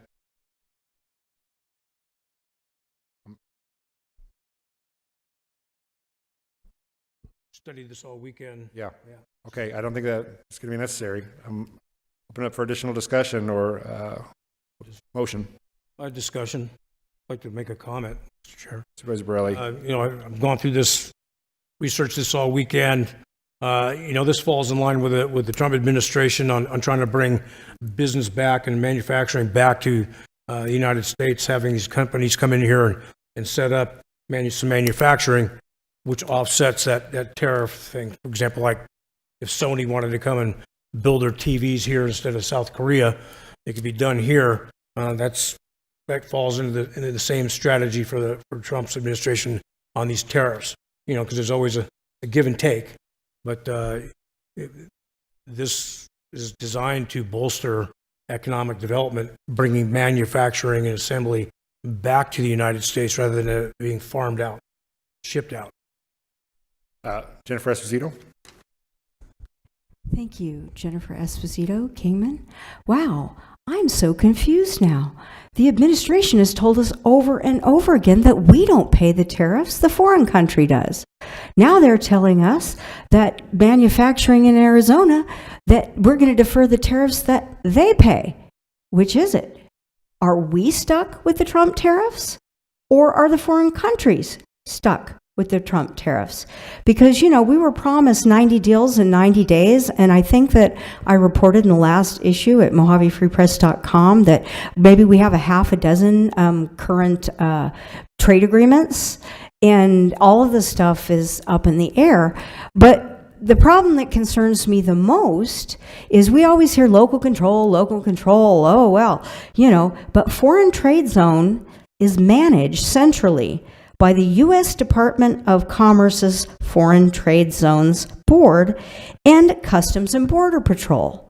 So you don't have control over it, the feds have control over it. That concerns me because, I hear all the time from Republicans that we want to keep control here local at the county level.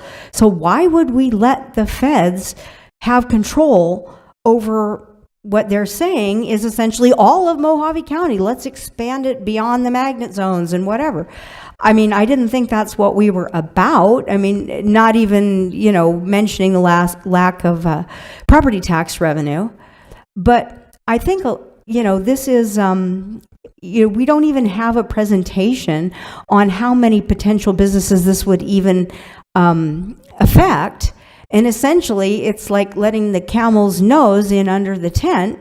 We're opening up a door to something that we don't even know the ramifications of at this point.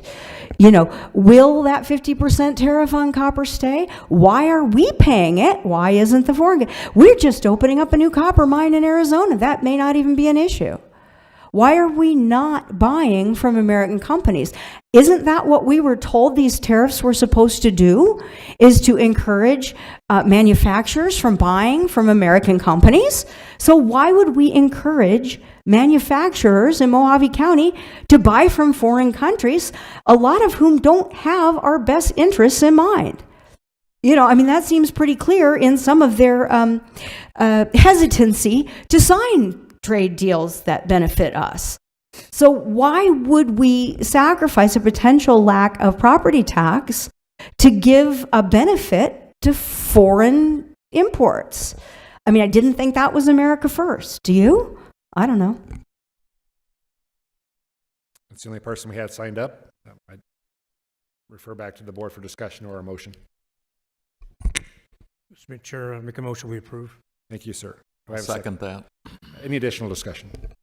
Hearing none. All in favor, please say aye. Aye. All opposed? No. Ayes appear to have it, do have it. So ordered. Item number 60.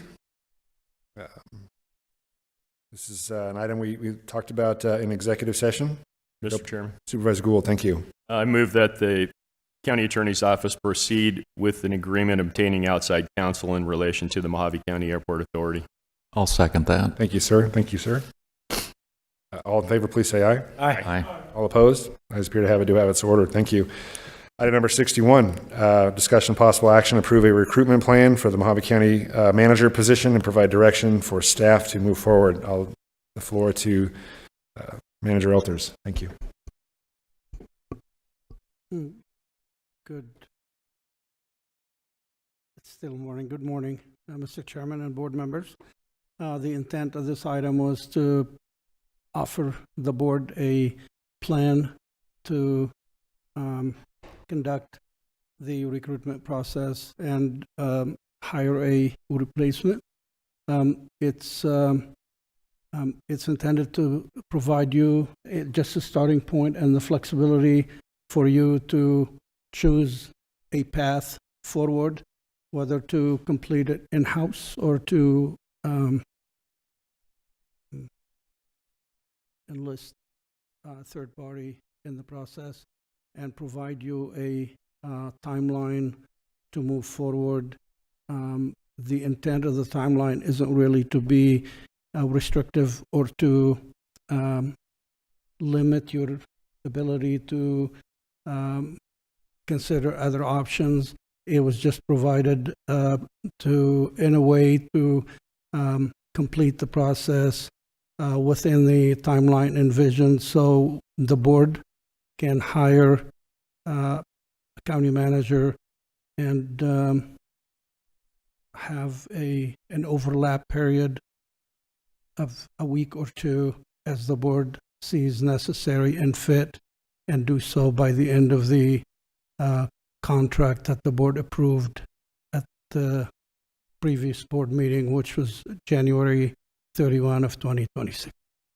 So it's really just a starting point for dialogue. We're happy to answer any question you may have or take directions that may deviate from this plan that was placed in front of you. Thank you. Questions for the county manager? Supervisor Lettman. Manager Elter, so I had a question on who would be developing. There was a specific item regarding position review and profile development. Define the desired qualifications was one of them, along with competencies and leadership traits. Who's determining that? Who's putting that together? Mr. Chairman and Supervisor Lettman, that staff will work with the board on that. There is currently a job description. The intent is to work with the board to tweak it. If the board would like to see certain areas changed, improved, revised, and that is a process we can complete or conduct and complete along the timeline that was provided to you. So what I would envision happening is the HR director taking a lead on that and taking any recommendation, direction, suggestions from board members, incorporating those into a like a job description, bringing it back to the board for approval, and then proceeding with it. Okay, that sounds like a good plan. This supervisor would definitely like to tweak it, and especially on the qualifications and the competencies we're looking for. And I would absolutely recommend input from all five of us on that before that's finalized as part of an outreach program. So, Mr. Chairman and Supervisor Lettman, with that said, just thinking ahead of the timeline that was offered, and to give you the opportunity to review it, think about it, and offer suggestions, and then to also bring it back to the board. My recommendation would be that, understanding this is the first board meeting in September, we can plan to bring you a revised job description by the first board meeting in October for you to bless it, and then we would proceed with it. We would advertise it, and potential candidates would know what their what the requirements are, and then we would move forward in that direction, if that makes sense to you. So the job description would be offered to the board members, would give you a chance to review it, think about it, and make any revisions and changes. Give them back to the HR director. She would integrate, ensure that they're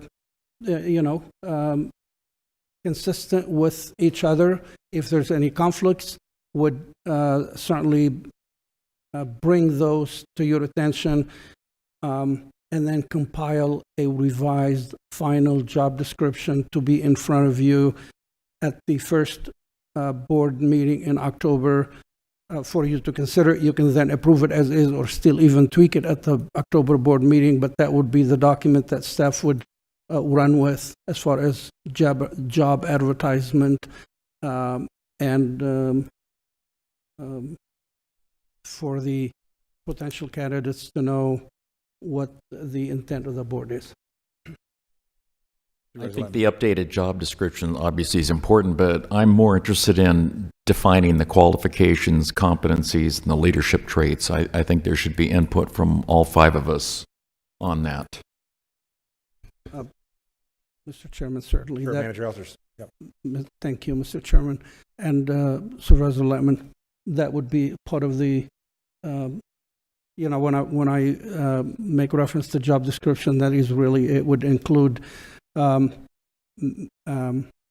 minimal requirement and then preferred qualifications and such, or desired, I should say. So absolutely, that will be accomplished by taking input from all you board members, integrating it into the job ad, and then bringing it back to the board for approval in the first board meeting in October. And the reason I say first board meeting in October, we can change from that, but I just want to make sure you have the time you need to thoughtfully go through it and offer your recommendations and preferences. Supervisor Gould, any comments? Thank you, Mr. Chairman. No, I agree. We need to define the requirements and the qualities that we want to see in a county manager. But if you skip down to item 4 of Sam's proposal, we have an interview panel. I've been a small businessman for 45 years. I've interviewed people, I've hired people, I've fired people. To me, but I never had my employees come and interview the people I was going to hire. That just strikes me as odd that we're going to have a 5-member panel. 3 are county department heads, one's the county manager, and one is a local city, local county or city manager. That just strikes me as odd. I'm perfectly capable of reviewing people's applications, and I'm okay with HR going through and make sure that they ensure the minimum qualifications. But I think it should be us, the Board of Supervisors, that interviews our own employee. We're the ones that they're going to work with. I'm not as concerned about whether the department heads like their boss as I am whether I like their boss. So I would jettison the interview panel, and we just have the HR director review and make sure that they qualify, meet the standards, and that those are provided to us for us to take a look at and for us to decide who do we want to interview. I think that's a better way. Sometimes they go through this whole process and then they'll let us pick somebody off of the list that didn't make the cut. But I think it should be us making the list. Thank you, sir. Mr. Chairman. Let me go to the others 2, and then we'll go back again with a round of comments, if that's okay. Supervisor Martin, any comments? I think we ought to look at all of it. And I understand what Ron's saying about, the panel should be us, because ultimately we're going to hire them, right? I mean, it's not a department head that's going to do it. We're going to do it. But getting to that point, I understand what Sam's saying is being proposed too. So we'll see how it fleshes out. Thank you. Supervisor Borelli, comments? Yeah, I agree with Supervisor Gould that we should be doing the interviews. HR compile the applicants and make sure that they're all qualified, and then we should be reviewing which ones we should interview. Because you're right, county staff putting that burden on them on potentially picking somebody that may be their boss could be problematic down the road. Appreciate that. I would also support that suggestion that it's the board that actually goes through the screening process. I've been a department director, small business owner for a long time, done a lot of hiring and firing, and I think that the board should handle that screening and selection process. But at the same time, I think that there should be a really a good onboarding process. Probably not more than maybe a couple weeks, but there has to be sort of an exchange of the baton after we select somebody. at the Board of Supervisors level. So, Supervisor Borelli. Yes, thank you, Mr. Chair. My question is, what if we go through this process, what if, right? We don't find a acceptable candidate to choose from. Do we ball and chain Sam until we find his replacement? Manager Althers, you had comments before. Do you want to share what you were going to share and then also respond to Supervisor Borelli's comment? Sure. Thank you, Mr. Chairman and board members. I'll start with the comment that I asked you to speak to earlier, and then I'll respond to Supervisor Borelli's. Perhaps the terms used here as department heads or staff are misleading. My vision all along was this panel would consist of elected department heads that are elected into county-wide position. What we went through when I was hired, we had a selection panel that consisted of 4 members. 3 of those were elected countywide for large departments. Those were the presiding judge at the time. Those were the sheriff, who was at the time and still our current sheriff. Additionally, it was the county attorney, and then 1 member who was a former school superintendent who had retired. That was and is my vision. Those are individuals that do not report to the county manager, but work very closely with the county manager and the Board of Supervisors. So just to clarify that, I still believe that is a more prudent path. Clearly, I would hope the county would attract a lot of attention and would get dozens of applicants. So screening those and interviewing perhaps 10 or a dozen or a dozen and a half to reduce it down to 3 or 5 or 6, then it's advanced to you, the board, to interview and to select the person that you feel is most qualified in that process.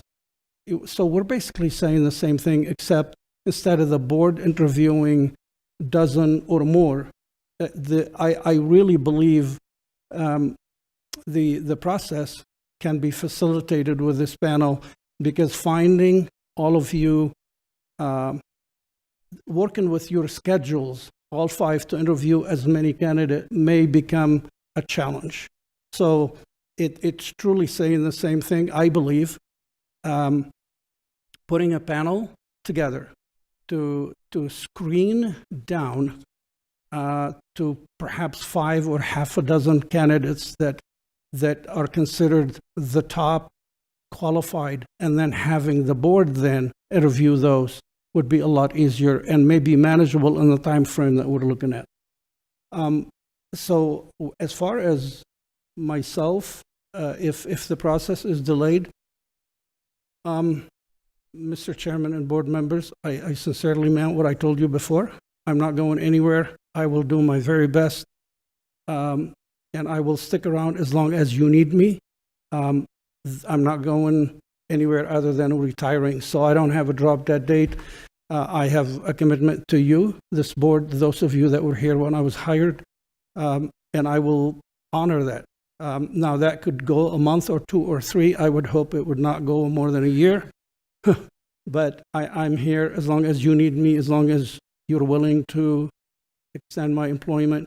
I would hope we can get it done by January 31st. But if it needs to go further, I will be here at your service. Appreciate that, Sam. We have a couple of people that have signed up to speak on this, the first being Treasurer Mello. Morning. Good morning, Chairman and Supervisors. I reached out to Sam, I believe, and a couple of the supervisors and requested that you have a female elected official for this process. It wasn't done for Manager Elders, I don't believe, when he went through this process, and it doesn't sound like it's going to happen this time either, but I would appreciate it if you could have a female elected through this process on the board as well. Thank you. Scotty McClure?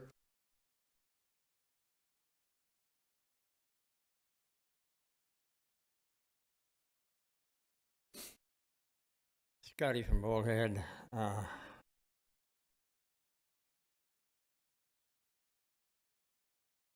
much is this going to cost? I know it's a very important position, but I have no idea who Sam's Elter's assistant manager is, or whatever it is called, or whatever. But you guys are going to be the final vote. You guys should be the board. We don't need to hire somebody from New York City. I've been watching this on Channel 15, where they hired the police chief in Phoenix. We're doing the same thing down there in Bullhead, and I'm livid. They're going to hear from me tonight about this process. We're losing our police chief. And Toby has decided to go worldwide with this, I guess. I don't know. I just assumed Captain Harms, and I think the whole city of Bullhead thought Captain Harms would be the next in line and he'd move up. That's how our present police chief, Chief Trebs, got his job. The one before that was Williams. They've all got 20 or 30 years as a policeman in that department. We got 15 or 20 captains and lieutenants expected to move up one grade. Now, what are they going to do when they find out they ain't moving nowhere? They're staying right where they're at. What's their attitude going to be back? You guys need to make the appointment in this county. I think Laura should be on the board, the selection committee, and Sue is right, she should be. Or maybe some other elected officials that are female. The sheriff should be on here, because he doesn't exactly answer to Sam. When I was on the school board, the school board, made the decision to hire the superintendents and the principals. And we did invite a couple of members from the public. We put that out. If they want to come and sit on the round table in a private meeting, they were allowed to do that and comment. But going from here to New York is crazy. How much is this going to cost again? When I think whoever sitting in his chair behind him, I don't know who the guy is that is your assistant manager. Do we have one? I have no idea. Well, we don't? Uh-oh. That changes things a little bit. But I think putting it out in the county, why, you don't need to please don't go to Tucson. You know what I'm saying. Or I'll be back. Anyway, you guys make the final decision anyway. You just have a little private meeting. You got a room already there. So, whatever.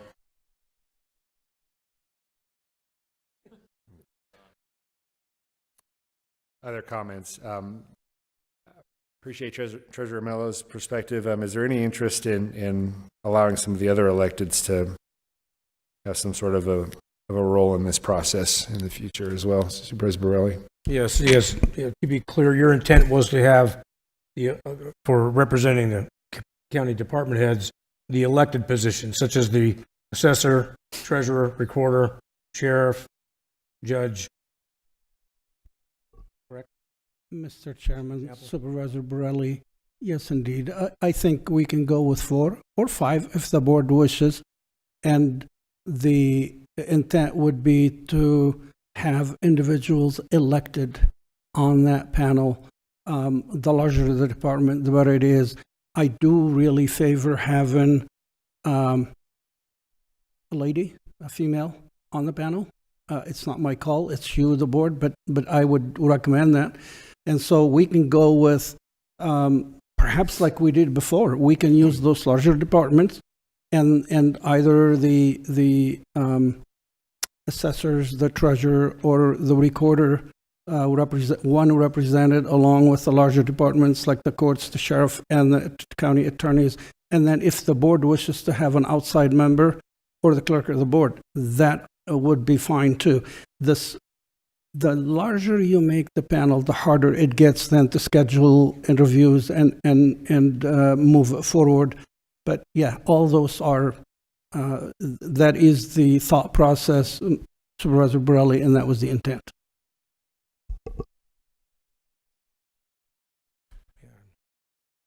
Supervisor Letman, or no, Supervisor Gould, excuse me. Thank you, Mr. Chairman. So we're going to let the spenders pick their boss. To me, it really doesn't make any difference. I think it's a bad idea. It's our responsibility to do it. I don't need.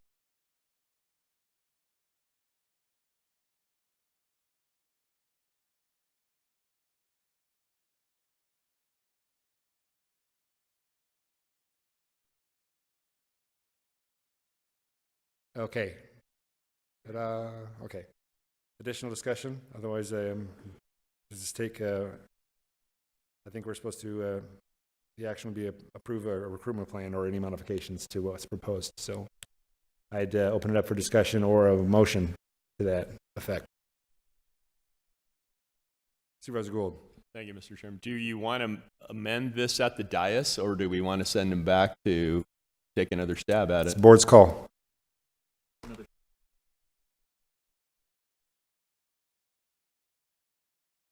I think at this item, it's open enough where we could motion to do whatever we need to do. I'll make a motion to continue this item to the next meeting. We'd like a revised plan that reflects some of the items we've spoken about. Mr. Chairman, Any more board specifics members, than that, or yeah, I just to ensure that we come back with what you want. We're going to come back with a process that will be based on internal recruitment, not external. That's one. Second, it will also be based on integrating the board members' feedback and input and wishes for the job description, and I mean that in the broadest term. Minimum requirement and desired qualifications in that sense. Third, the only point that is not clear to me, and I ask just to be clear, not to undermine or mislead, has to do with this panel approach. Is the board interested in a panel of the elected, like we discussed, to screen it down to like half a dozen and for the board to conduct the interviews and select the county manager? Or does the board want to do all the screening and does the board want to do all the interviews, however many there may be? This is probably the only unclear point for me. And again, I want to respect the board wishes and give you what you wish to have. appreciate the question for clarity. I'm comfortable having as part of the interview process other elected officials. I'm fine with that. I'm not sure you need a pre-screening panel per se to do that. Understanding only 5 of us are going to cast the votes, but I certainly have no problem with input from other elected officials. That's just my point of view. They're certainly welcome to be part of the question asking experience. Only as one board member, if I'm, you do these things for these high level offices, and in my experience, most of the time it's pretty clear who should be on the short list and who's not, who just isn't, not qualified enough to even make a short list. With these positions, it's usually pretty evident. I could be wrong, but that's my opinion.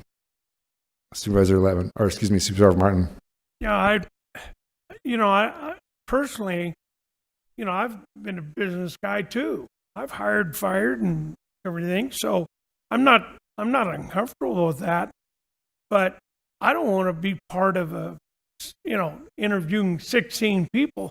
I think trying to get our schedules where we could even do that would be humongous. I don't know about everybody else, but I know for me to have to say, okay, I got to push something aside so I can be part of interviewing 16 people. I think if we have a screening panel that gives us the best of the best, and then we go in there and we'll make the final call on it. I don't think there's any question about that. But I don't want to see us being the board interviewing 16 people. I don't know how we can get to it, but that's just my thought on it. Supervisor Gould. Thank you, Mr. Chairman. If we don't want to interview 16 people, then let's put a top cap on how many we're willing to interview. You let's say we're going to have two picks from each supervisor. So each supervisor chooses up to 2 people that they'd like to interview, which would be 10 max. It won't be 10, but it would be 10 maximum. A lot of people will want to talk to the same person. Good suggestion. Any other comments? Is that something that you would want to incorporate into your motion to the administration? Does that clarify sufficiently, or would you like additional clarification? Mr. Chairman, that is crystal clear. Thank you. No need for clarification. Is there anything else that we need to include as far as what the work product is that's going to be coming back to us? Mr. Chairman, I don't believe so. I think we have our marching orders. With that said, I would still then say we will come back to the board in the first board meeting in October to allow us a new time to get you the job description, give you a chance to go through it, give us the feedback that you wish to give us. We incorporate it and then come back to you first board meeting in October.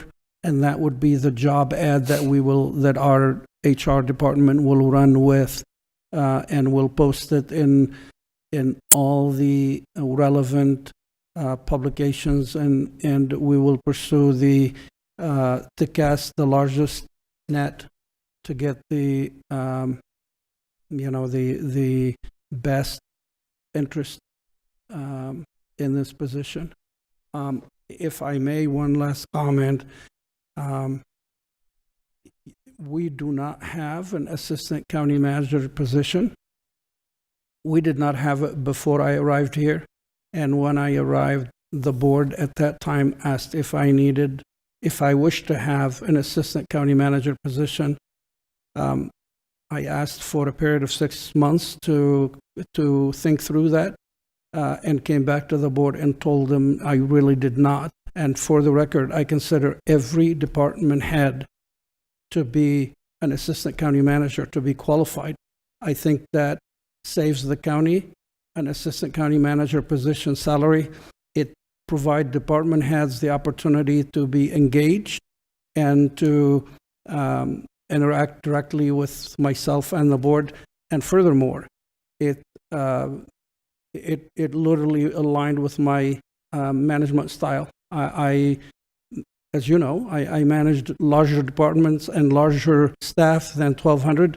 I do believe in being hands-on and being accountable to the board, the board. In order to be accountable, you have to know what's going on. And one way of knowing is not having somebody between you and the department heads where the action is taking place. So I just wanted to make that comment to answer the question. Mr. Chairman. Thank you, sir. Supervisor Lettman? 2 points on that. You're also the county engineer, also correct? Mr. Chairman and Supervisor Lettman, you are correct. I am the county engineer. So we'll have that vacancy to deal with in the future also. Is that an actual position under statute? County engineer, it is, right? Yeah. I think that Director Latoski. Mr. Chairman, the county engineer position job description is literally in statutes.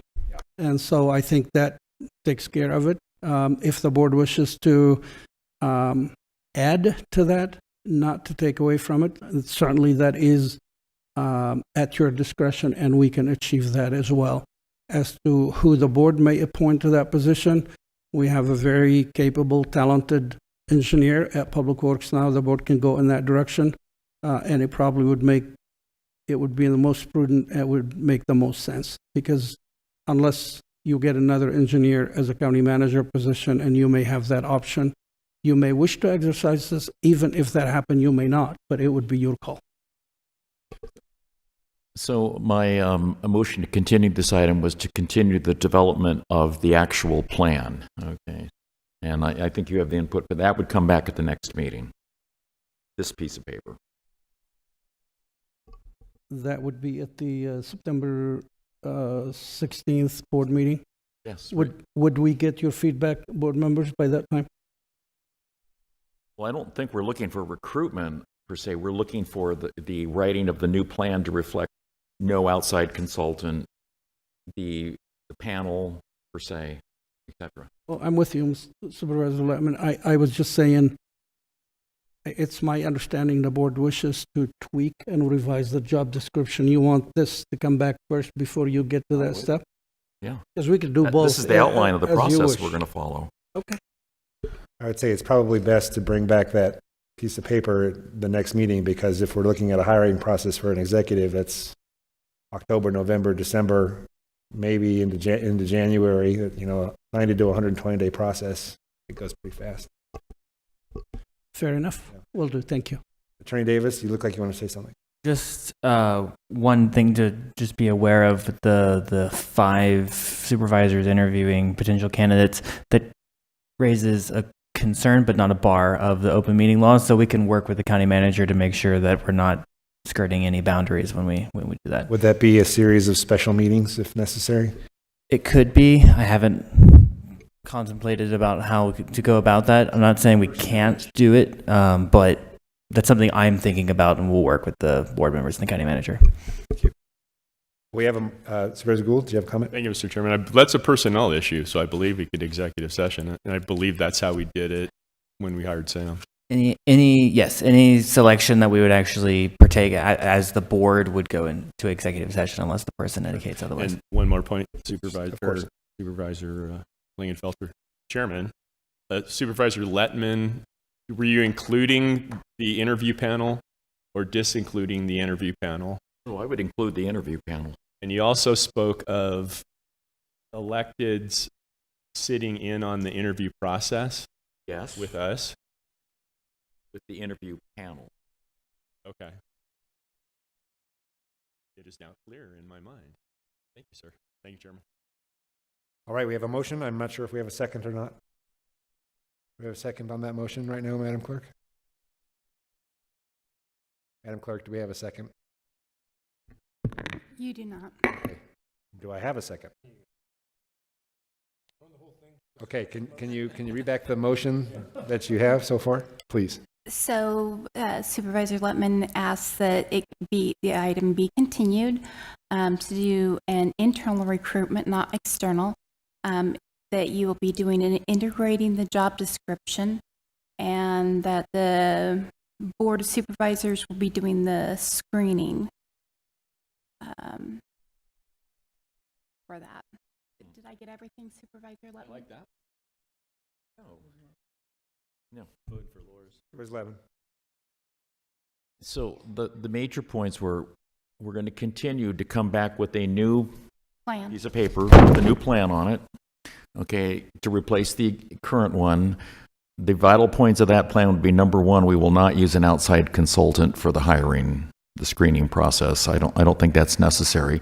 We would go ahead and establish a screening panel that includes the other elected officials in the county, if they so see. Ron had suggested, I believe, an appointment of a screening panel. No? Okay. No, he didn't like the screening panel. Okay.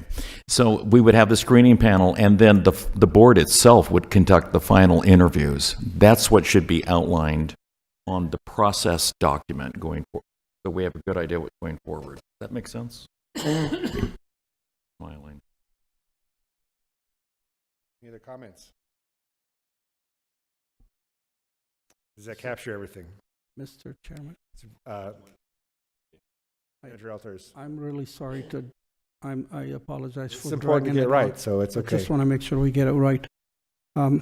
Understanding what you just said, Supervisor Letman, the selection panel will provide the screening process for the board, and does it stop there, or do they go through and conduct the broader interviews to shortlist up to 5 or half a dozen, then for our board as a whole to conduct the final interviews and make the selection? No, in my opinion, the final interview should be conducted by the 5 of us.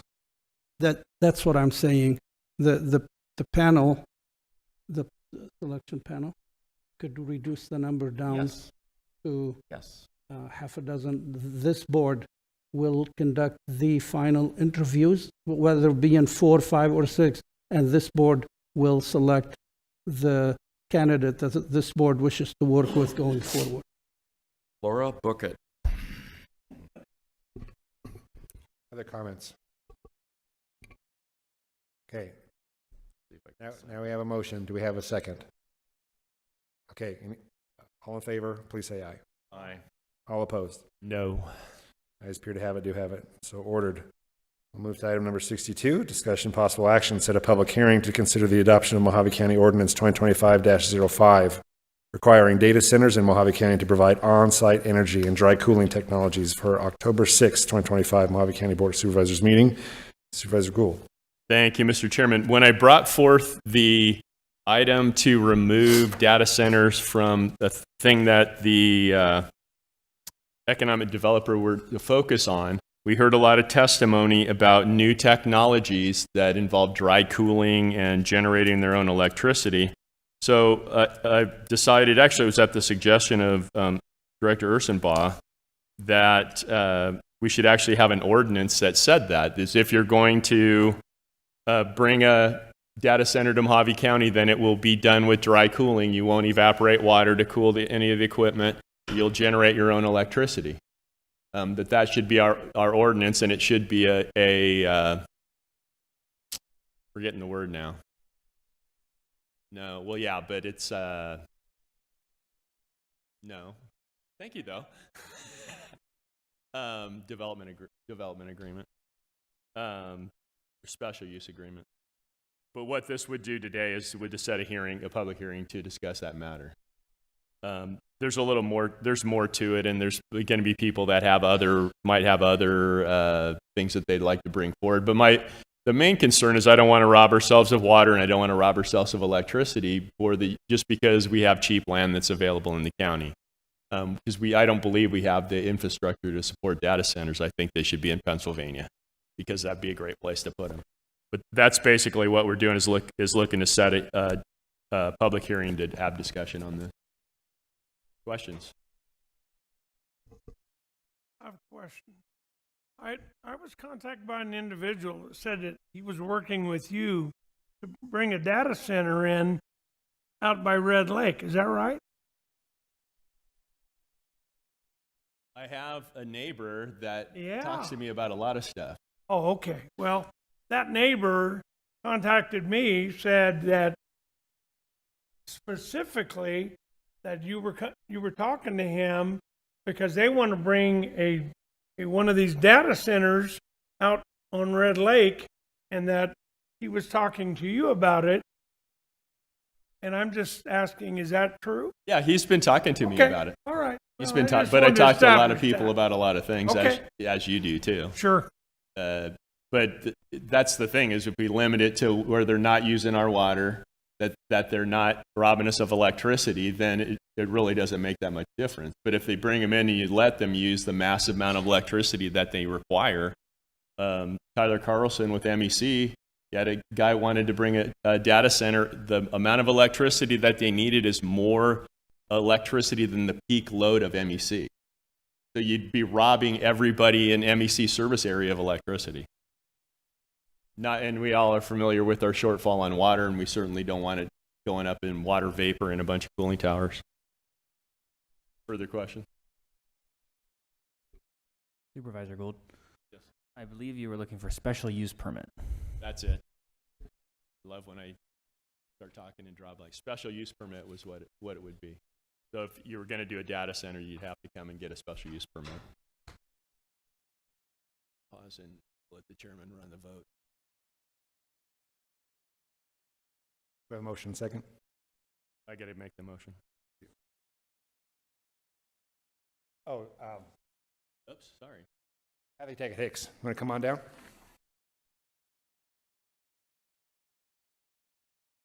Thank you. Yes. Good day, Honorable Chairman, Supervisors. My name is Kathy Tackett Hicks. I've been living in the county over 35 years. I'm an old woman. But because of that, I have been involved in regulatory compliance permitting issues for development across the Southwest for years. I was surprised to see the ordinance come on the agenda, but I'm really happy to be involved in discussions with it. My goal also is to protect the county in various ways.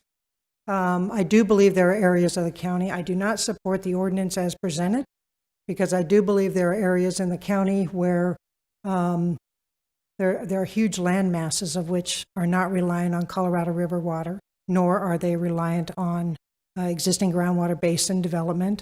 I do believe there are opportunities that we can look at. I would really look forward to speaking with you all about some ideas. I will tell you that I have been approached probably 6 or 7 data centers. Like, it's a thing. But I can tell you, pragmatically, when you walk down a list of things, those are extremely difficult to develop. The location is everything. The resource use is everything. The county has a lot of resources, and just land, and it's not that cheap anymore, but land is one of them. You have huge power grids, WAPA, federal, Southwest transmission lines that bisect the property. It's a natural that companies are going to want to come here. So we do have to be smart in how that's used. One of the things you mentioned about dry cooling, and I have been trying to keep on top of this, and you're correct that there have been people talking about dry technology. It's emerging. It's awesome to think about. But with that comes, there's always dynamics with these, because dry cooling technology requires a huge amount of power. So in trying to keep, so if you have dry technology on your property, you want a 250 megawatt data center there, I mean, you may have to develop another 200 megawatts of power to serve the dry technology. So your now plant is even bigger. And I'm not saying that's right or wrong. I'm not saying I support it or not. But I am saying there's lots of dynamics that we should look at. When it comes to data center, I absolutely think there are locations in the county that would be beneficial. We need to get a handle on the benefits of those. There are huge tax revenues for the county. I mean, other ones have been associated in other states. I mean, they're huge numbers, like $250 million over 30 years. Those are transformative numbers. And we have areas of the county that could potentially really use that. So I want to take a hard look at this. I really would love to speak with all of you on it. And I'm so happy to call me down. Thank you. Thank you. Supervisor Borelli, you have a comment? The only way this would work, I mean, and she's right, the dry cooling requires a lot of electricity for that cooling system, but to use effluent water that, you know, we can't recharge our aquifers and get a credit for, water credit for, would be an excellent use of that water. A lot of we in Havasu, we take the effluent water, we put it back into the aquifer, you know, but we don't get, the city doesn't get a water credit out of that. So, you know, so we reuse the water for golf courses and so on and so forth, and the parks. But that water can be used for a cooling system. However, still going to be a drain on the grid, electricity. And we don't start getting ahead of these things and protecting ourselves, we're going to have some brownouts and blackouts. That's my comments. Other comments? Otherwise, I'd entertain a motion. Motion to approve. Any additional discussion? Hearing none. All in favor, please say aye. Aye. Aye. All opposed? Okay. Ayes appear to have it, do have it, so ordered. Item number 63, discussion possible action, approve the adoption of BOS Resolution 2025-145, waiving adoption fees and first-year licensing fees of one animal for combat veterans seeking therapy animals from the Mojave County Animal Shelter. Supervisor Gould. Thank you, Mr. Chairman. We often hear testimony from an individual that runs a dog training program with veterans. After the last time that he testified, I thought, hey, we have dogs. Maybe we could come up with a plan to give those dogs to veterans. I thought we would limit it to combat veterans just to reduce the number, but I'm more than happy to give it to all veterans. What we found out during our investigation was if you're a senior citizen, you pay $25 for a dog. If you're not a senior citizen, you pay $125 for a dog. The fees generated by dog adoptions cover 1/3 of the expense of the animal shelter. The animal shelter runs at a deficit of a 66% deficit. So that's coming out of the general fund. But it just depends on whether you're interested in doing this. A lot of those dogs would be $25 dogs, not $125 dogs just from the makeup. It's hard to tell whether somebody's a combat veteran by looking at their DD 214. You have to kind of interpret it. Look at combat ribbons and things like that. I'm not a veteran, so I'm not familiar with this. But that some of the staff was complaining that was going to be too onerous for the animal shelter to determine. So if either way you want to go, if you want to go veterans in general, or if you want to try to limit it to combat veterans. Supervisor Martin, you have comments? Yeah, I am a veteran. Sonny is too. But the definition, when I saw this and it said combat veteran, that to me was so broad because, you know, looking at it, and I'll give you examples. What about guys who were in the Navy that were off Vietnam, offshore Vietnam on a ship, but they never physically shot at anything? Were they a combat veteran? What about the Air Force guys in Guam that were serving the planes that were bombing Vietnam and they came back? They never fired a shot. Are they a combat veteran? I could see a whole bunch of different scenarios. But then to open it to all veterans, I don't know that and I think we ought to talk to the people at the animal shelter about that, because I'm not sure how, if we got enough dogs, if you were just a veteran and you could provide a DD 214 that showed you were in the service anytime, that you would be eligible for a $25 dog. I think that would be a big economic impact if you went that way with it. And like I say, I think we need to hear from people at the shelter about this particular thing. Okay, it's an idea that we want to explore, and I think we absolutely should explore it. But like I say, combat veteran, that's way too broad. And if you're just going to say, well, anybody, any veteran, I think that's going to be a huge economic impact on the animal shelter, and we should hear from them before we adopt them. That'd be my comment. Thank you, sir. Supervisor Borelli. Yes, thank you. I understand the intent of this Supervisor Gould, and I appreciate it. But there is an easy fix, and you're right. A DD 214 is not going to reflect any kind of service-connected disability. However, the easy, quick fix is this. The Veterans Administration issues a card to a veteran with a service-connected disability. So all they've got to do is present that ID card from the VA. It clearly says VA healthcare enrollee, service connected. Easy fix. Easy fix. Manager Elters, I'm not sure who to address the question to. Do we have an overflow, or how are we doing on our overcrowding issue of dogs now that we've moved into the new facility? Mr. Chairman, board members, it's cyclic. So there are times when it's really overcrowded and there are times when it isn't. And I could have either Aaron or Nicole provide you a little bit more detailed info. Overall, also my understanding in preparing for this meeting, we can tell you how many dogs are adopted and the revenue from that, but we currently do not track it. So it would be a little bit more difficult to discern the number of adoptions that would go to veteran, and it would be, subsequent to that, it would be hard to determine the financial impact that Supervisor Martin is speaking to. We can certainly do our best to quantify that and anticipate it and come back to you.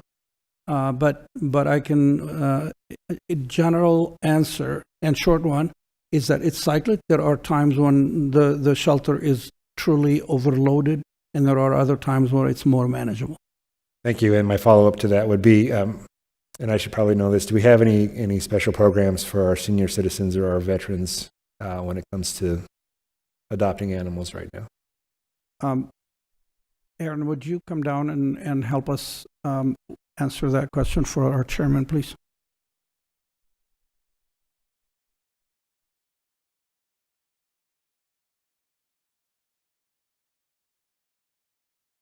Hello, Aaron.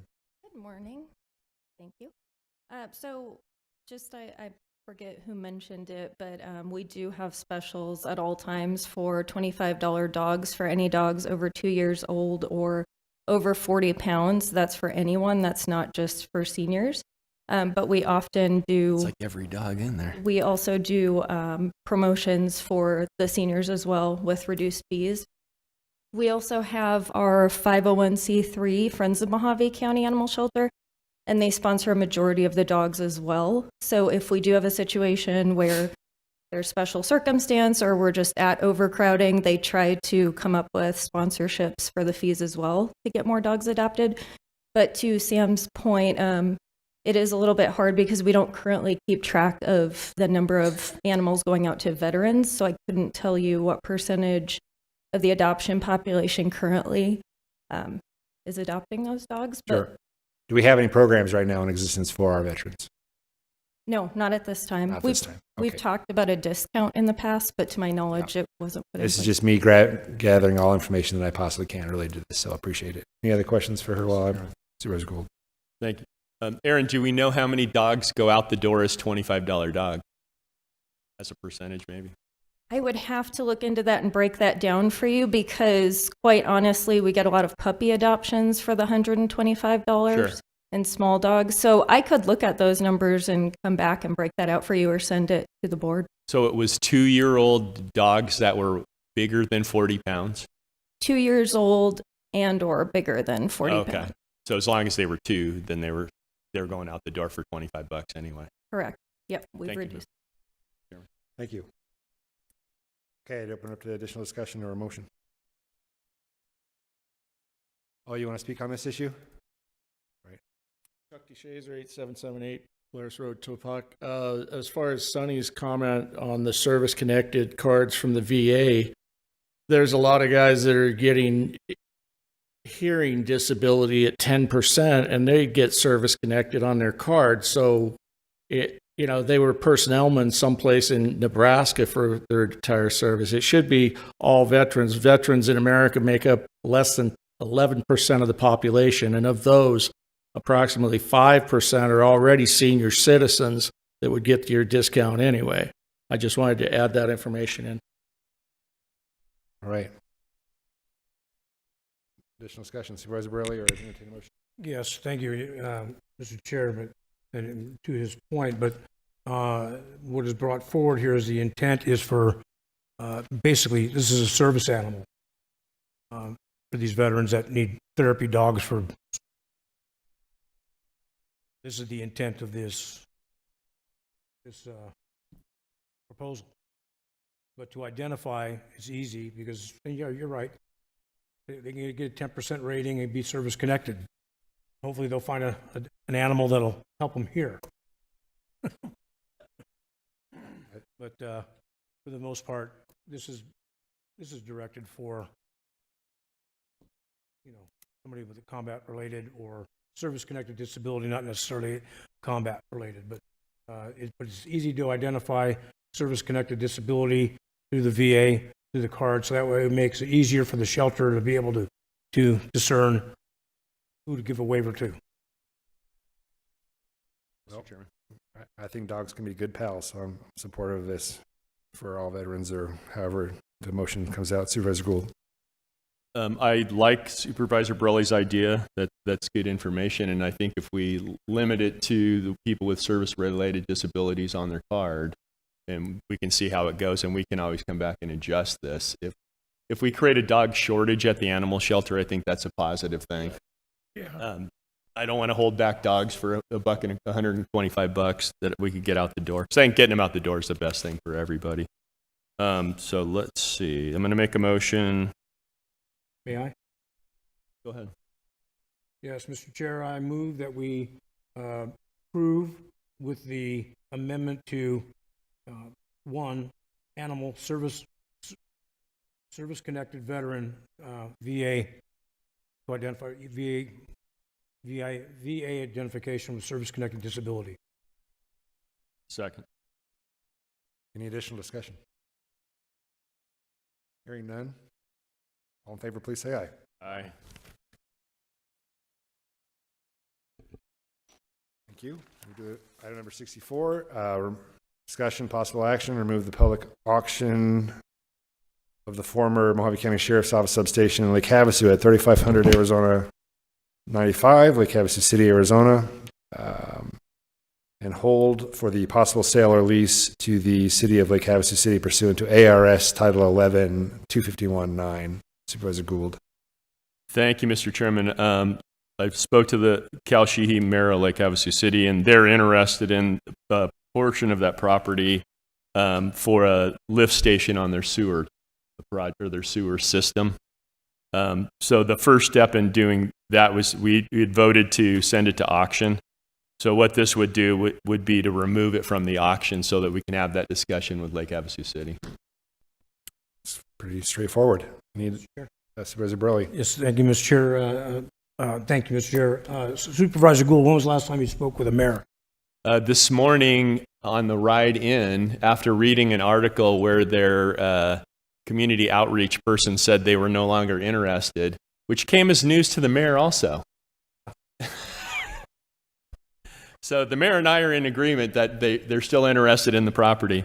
But you can imagine my surprise when I read the article in the paper there. They said they're no longer interested, and I would have thought they'd call me over the weekend if that was really the case. Okay. But they are still interested. Okay, good. All right. Motion to approve. Second. Motion to approve. All in favor, please say aye. Aye. All opposed? Ayes appear to have it, do have it, so ordered. Thank you. Item number 65, for discussion only, liability insurance requirements for county fair vendors. Supervisor Lettman, thank you. Thank you, Mr. Chairman. So last week, I had a constituent come into my office who wanted to distribute newspapers at the county fair and was required to register himself as a vendor and saw the insurance requirements for a vendor. And the question I have that he had also, could someone review for us again, what are the liability insurance requirements? Because I believe he was being asked to purchase a liability insurance policy for $1 million-$2 million. And I'm hoping a member of staff can come on down and just review for us again, what are these requirements for vendors at the county fair? Mr. Chairman. Yes, HR Director is on her way down to speak to that. Terrific. Thank you. Come on down. Thank you.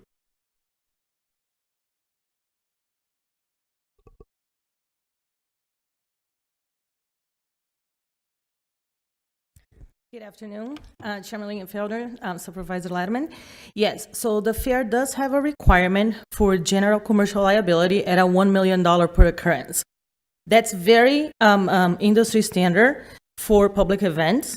It's not only Mojave County, but if you go to the website for other county fairs, you will see the same insurance requirement. It is considered like the price of doing business, basically for any business, this type of general commercial liability insurance.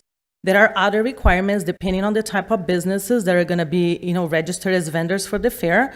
But in general, those requirements are to protect the public and the county funds as well. It does ensure that all vendors are held by the same requirements, and that's what currently the fair has in place. I don't have a point of view on the requirement itself. Do we have an idea of what this insurance would cost a simple vendor at the fair?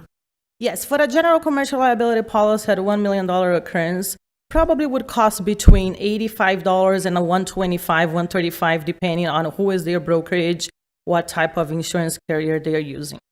And what do we typically choose for a small booth at the fair? How much we charge for that? Oh, the correct price I would have to refer to. Oh, I think I have. I think it's $250 for the small booth. Okay. Yes, sorry, 325 for the entire weekend for an inside booth, like a 10 by 10 booth. So they have booth prices go from $250 to $800 depending on the size.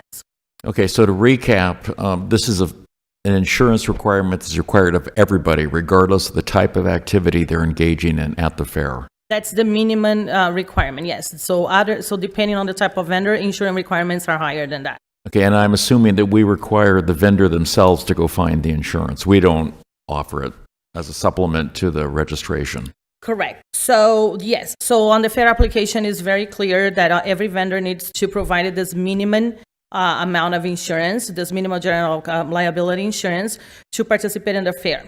Therefore, what I find out is that back in, I believe it was 2023, when the county took the fair back, there was a fee that was approved by the board at a value of like $100 for what was meant to be a supplemental policy that could be used in lieu of they providing their own certificate of insurance. And that was an incentive for some food vendors at that point in time. There was no really, so I don't see any really a good plan. Like there is no description of how this fee would be applied and how these vendors could use this supplemental. So I called what I call a couple of insurance companies, like in the one that issue the county fair policy to understand this. And what I find out is that we can, as long as we have a plan in place and we have a process for it, depending on the type of business, offer what's called an user liability endorsement at a certain rate that varies every year when we quote for a supplemental policy for the fair. There's certain types of vendors that are not considered exclusion into our regular policy that could be endorsed as additional insurers at the policy for the fee. So the fee schedule is also provided by by the insurance company. So basically the fee that's currently on the fee schedule would not necessarily apply for all of those vendors. Now, I know that in some cases, because I recently took over, really managing risk management for the fair. So what I learned is that the fair had a deadline for applications to be filled, in any exceptions and any evaluations that was due August 8th. So everything should have been turned in by any request for exceptions or reevaluation of any conditions of insurance, like by the 8th, and we were looking into anything that was different by that date. I am not familiar, I have not met any cases or any instances at that point that we made an exception for a vendor not to carry insurance. Okay, so if I understood that right, we set a guideline of August 8th, which is about 7 weeks in advance of the fair for submission of the paperwork. So you get your booth and your insurance is required. What happens if there's unfilled booths at the fair between August 8th and the date of the opening? That I'm going to have to defer to Director Latowski because she's the one who has the staff that manages the fair. I can only answer by the insurance requirements for the vendors that submit the paperwork. That's fair. So the last point I wanted to recap with you, though, our policy is pretty much the same as other counties operating county fairs would have. Yeah, so I just noticed that, it's actually very clearly posted at Coconino, Gila, Grand, La Paz, and Maricopa. Their applications and their vendor packages are posted on their websites, and the requirements are very similar to ours. I'm good with that. Mr. Chairman. Manager Alfers, yes. One quick additional comment to Supervisor Letman's question, which is our policy is consistent with the Arizona County's insurance pool, ACIP, which consists of 13 counties of the 15. The only two that are not part of that pool would be Maricopa and Pima. All right. I think this is for discussion only. So we'll move on to item number 66. Oh, excuse me. No, we won't. Mr. McCleary, you were signed up for 65. Do you want to speak on this?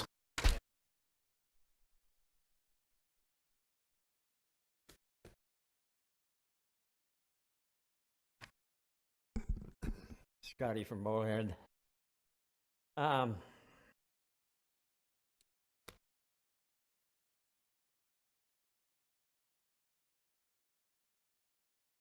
Where do I want to start with this? I couldn't get back up on this, so I had no idea where this was going. Letman's real famous, even when he was on the city council, that he'd put it in at the last minute so you couldn't get back up. So you'd show up with your thinking cap on. Travis, this is why we need to go last, like I'm going last now, you're done with it. It's just like he wanted you guys to explain to him what's going on. Now, I have a different interpretation than what is actually this is about. I'm actually 100% against, got a different view on this now. I didn't know what the heck it was. So I should be allowed to go last every time on all these items. So, because, you guys go first, these people out here, and then, especially since I couldn't get backup on it. When I was on the school board, we had zero liability for anybody that wanted to hold anything. Pee Wee leagues want to come on Saturday or Sunday and play baseball. PTA, we didn't make them get liability insurance. So I suppose the fairgrounds are a little bit different. You guys have already knocked gun shows out. We can't have gun shows anymore. As far as we have to get a picture of the gun and put it up for auction. And then you go pick it up somewhere at the gun dealer. We can't sell guns anymore there. You can have a gun show, I guess. I don't know what their liability is. But yeah, Latowski changed that. We can't back our pickups in there anymore through the big doors to pick up the stuff that we bought. We have to haul it out on a dolly and hope it's still in one piece that we don't knock it over. So, whatever. You made a comment a little bit ago, or 33 or 37. It just sounded like you were trying to get rid of the whole fairgrounds, get you guys out. I'm glad you gave the rodeo away because that's a different animal. And you did good choice on that one, but sounds like you guys are trying to get rid of the whole kit and caboodle down there.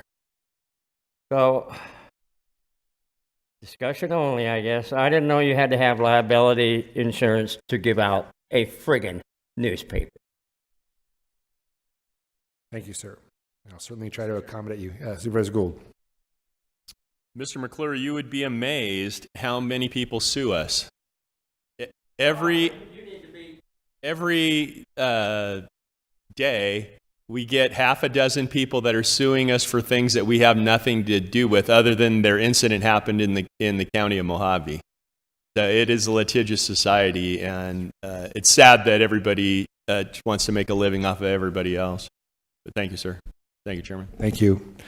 Item number 66, discussion possible action, approve the proposed settlement between Sunrise 360 LLC and Mojave County in Arizona Tax Court by reducing the 2026 tax year full cash value of the subject property from $1,560,666 to $750,000, which will also reduce the subject property's limited property value from $1,491,886 to $750,000.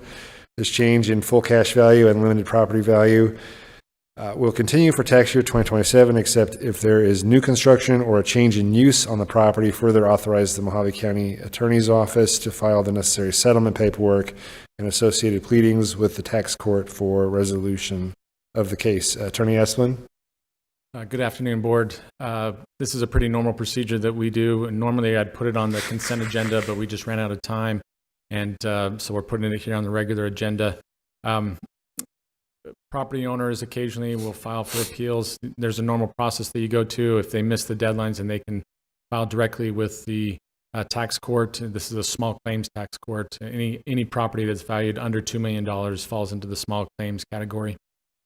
So the properties, there's approximately 13 properties, commercial properties, residential properties.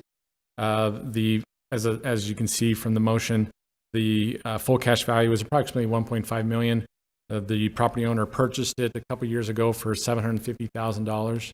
That's what he was requesting, is to reduce it down to what his market value was, what the value that it was purchased at. County staff, the assessor's office has reviewed it and determined, looking at the comparable sales of properties in the area, that that falls within the market range, and so a reduction would be appropriate. And so we're recommending that the board approve this motion. Thank you, sir. Open up to a motion or discussion by the board. Motion to approve.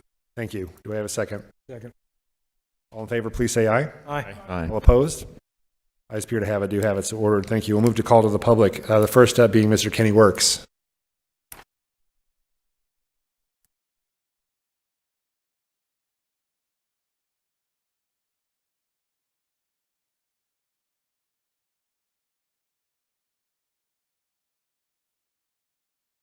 Kenny Works, Yucca, Arizona. The Wildfire Genie. Taxpayers fund the largest fire department in the world. Historic Lodge, lost in blaze. They got a pretty good picture of it, but nobody could get close enough to pour water on it.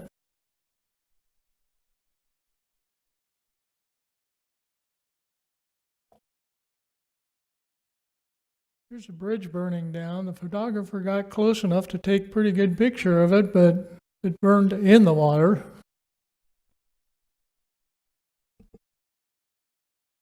Here's the crew we're paying to fight the fires. They rescued a statue.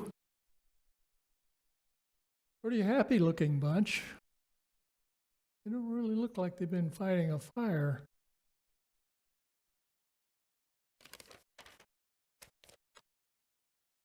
Here's a picture, overhead picture of the lodge.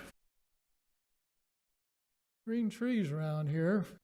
Green trees there, green trees there, green trees there, green trees there, green trees there. A lot of green trees around those burnt down buildings.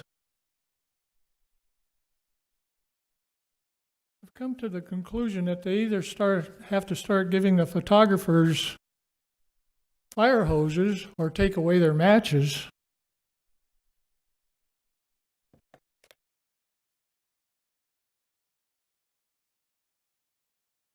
Quote, all of us seem to agree on the need to care for our federally owned forests, but over the last 50 years, there hasn't been much agreement as to how to do it. So about half of our federal forest estate is now dying, dead, or burnt to a crisp. That is about 151,600 square miles, an area the size of our 11 smallest states combined. How much do we need to lose before we find common ground in our world of difference? Here's a picture of a small airplane delivering fire retardant. It appears to be water in this picture.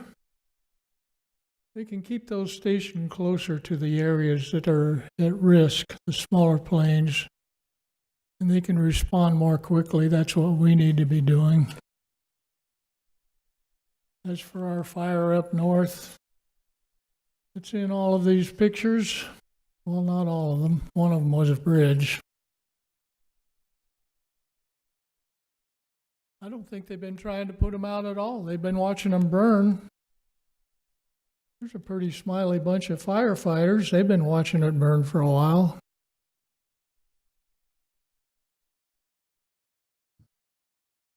So what's the answer? We're going to start putting out fires, or we're going to just let them burn forever? Thank you. Scotty McClure. Oh, did you want to go last?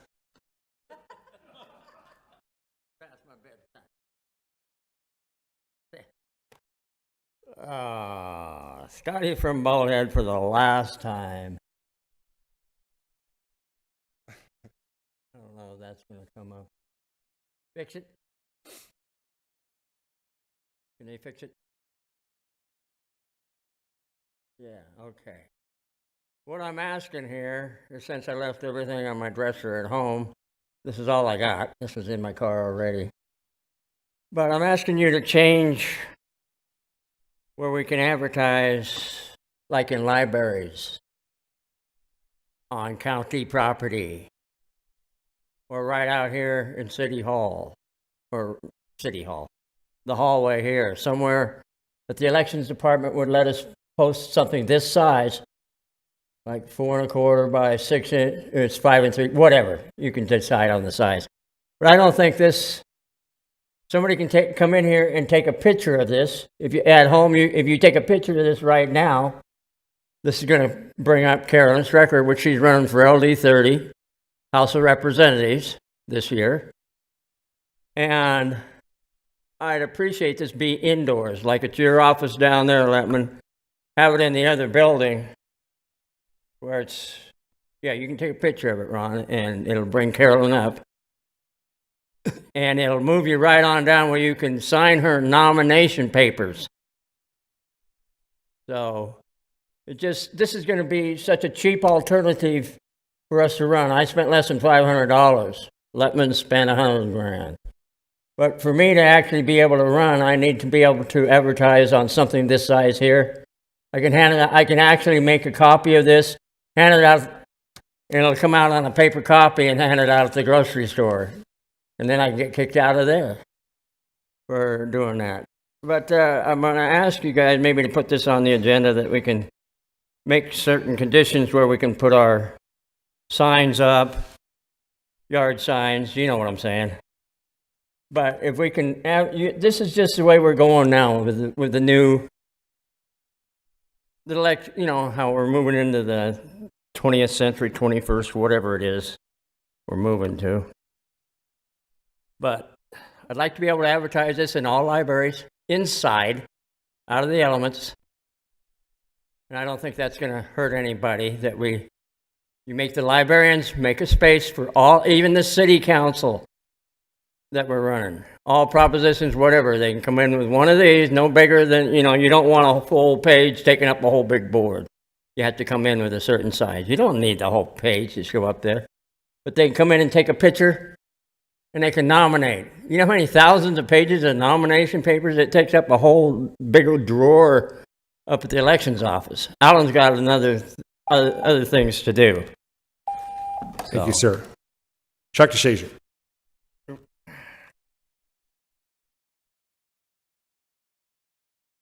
Chuck DeShazier, 8778 Polaris Road, Topak. I'd like to ask that the board consider putting on a future agenda for discussion and possible action to bring development services back before the board on the idea of automation fees and what they should be, because last discussion that was held was, I believe, in September of 24, where they wanted to up it to $40 and a 3%, $40 minimum with a 3% automation fee.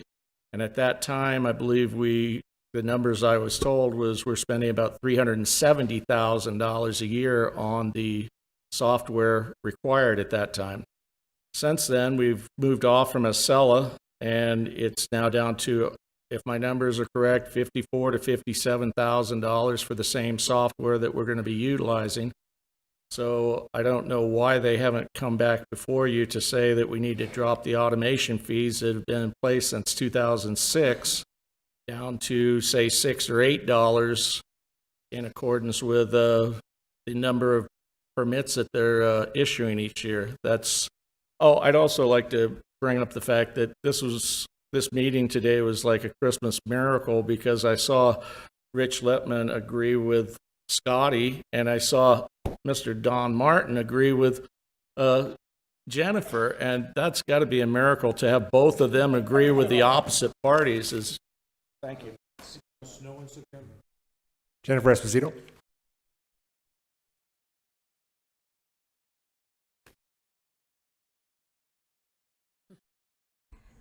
Thank you, Jennifer Esposito, Kingman.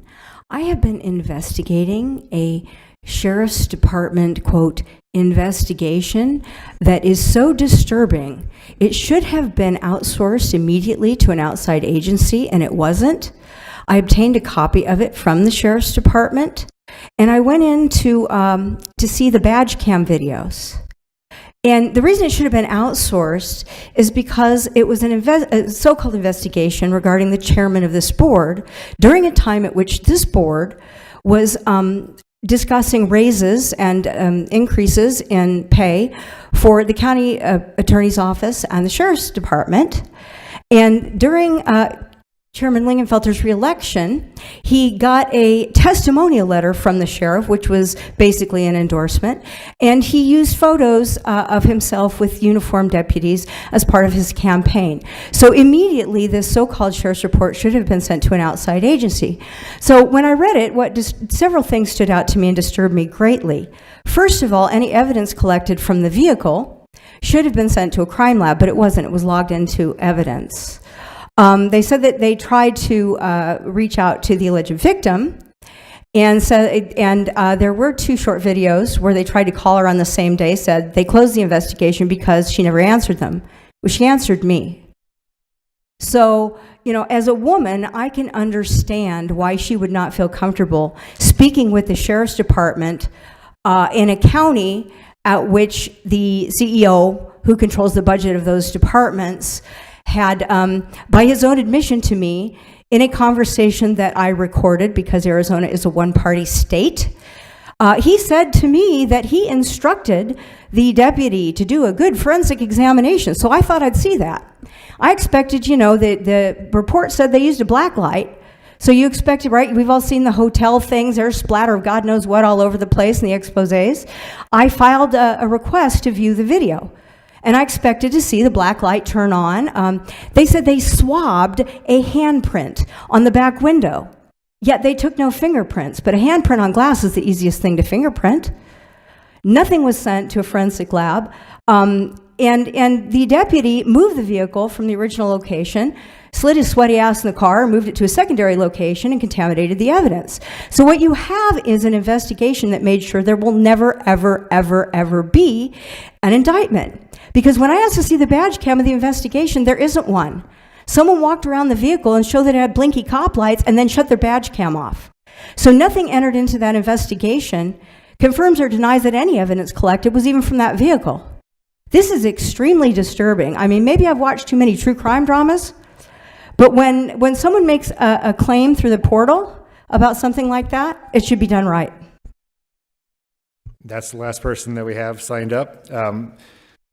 I will address that other thing. The only thing, all of this ridiculous, malicious, false stuff is from one email, not to law enforcement, but to another county supervisor. There has been no complaint to law enforcement. Over the past decade, there's been a lot of untrue things that have been published about me in different things. Your last hit piece, which had so many inaccuracies regarding my business address, which was wrong, and all these other things that you reported, which are absolutely wrong. I wouldn't even line a birdcage with what you published and what you wrote. But there's nothing there, and that's all I have to say about it. It's false, it's malicious, it's untrue, and that's it. We're adjourned.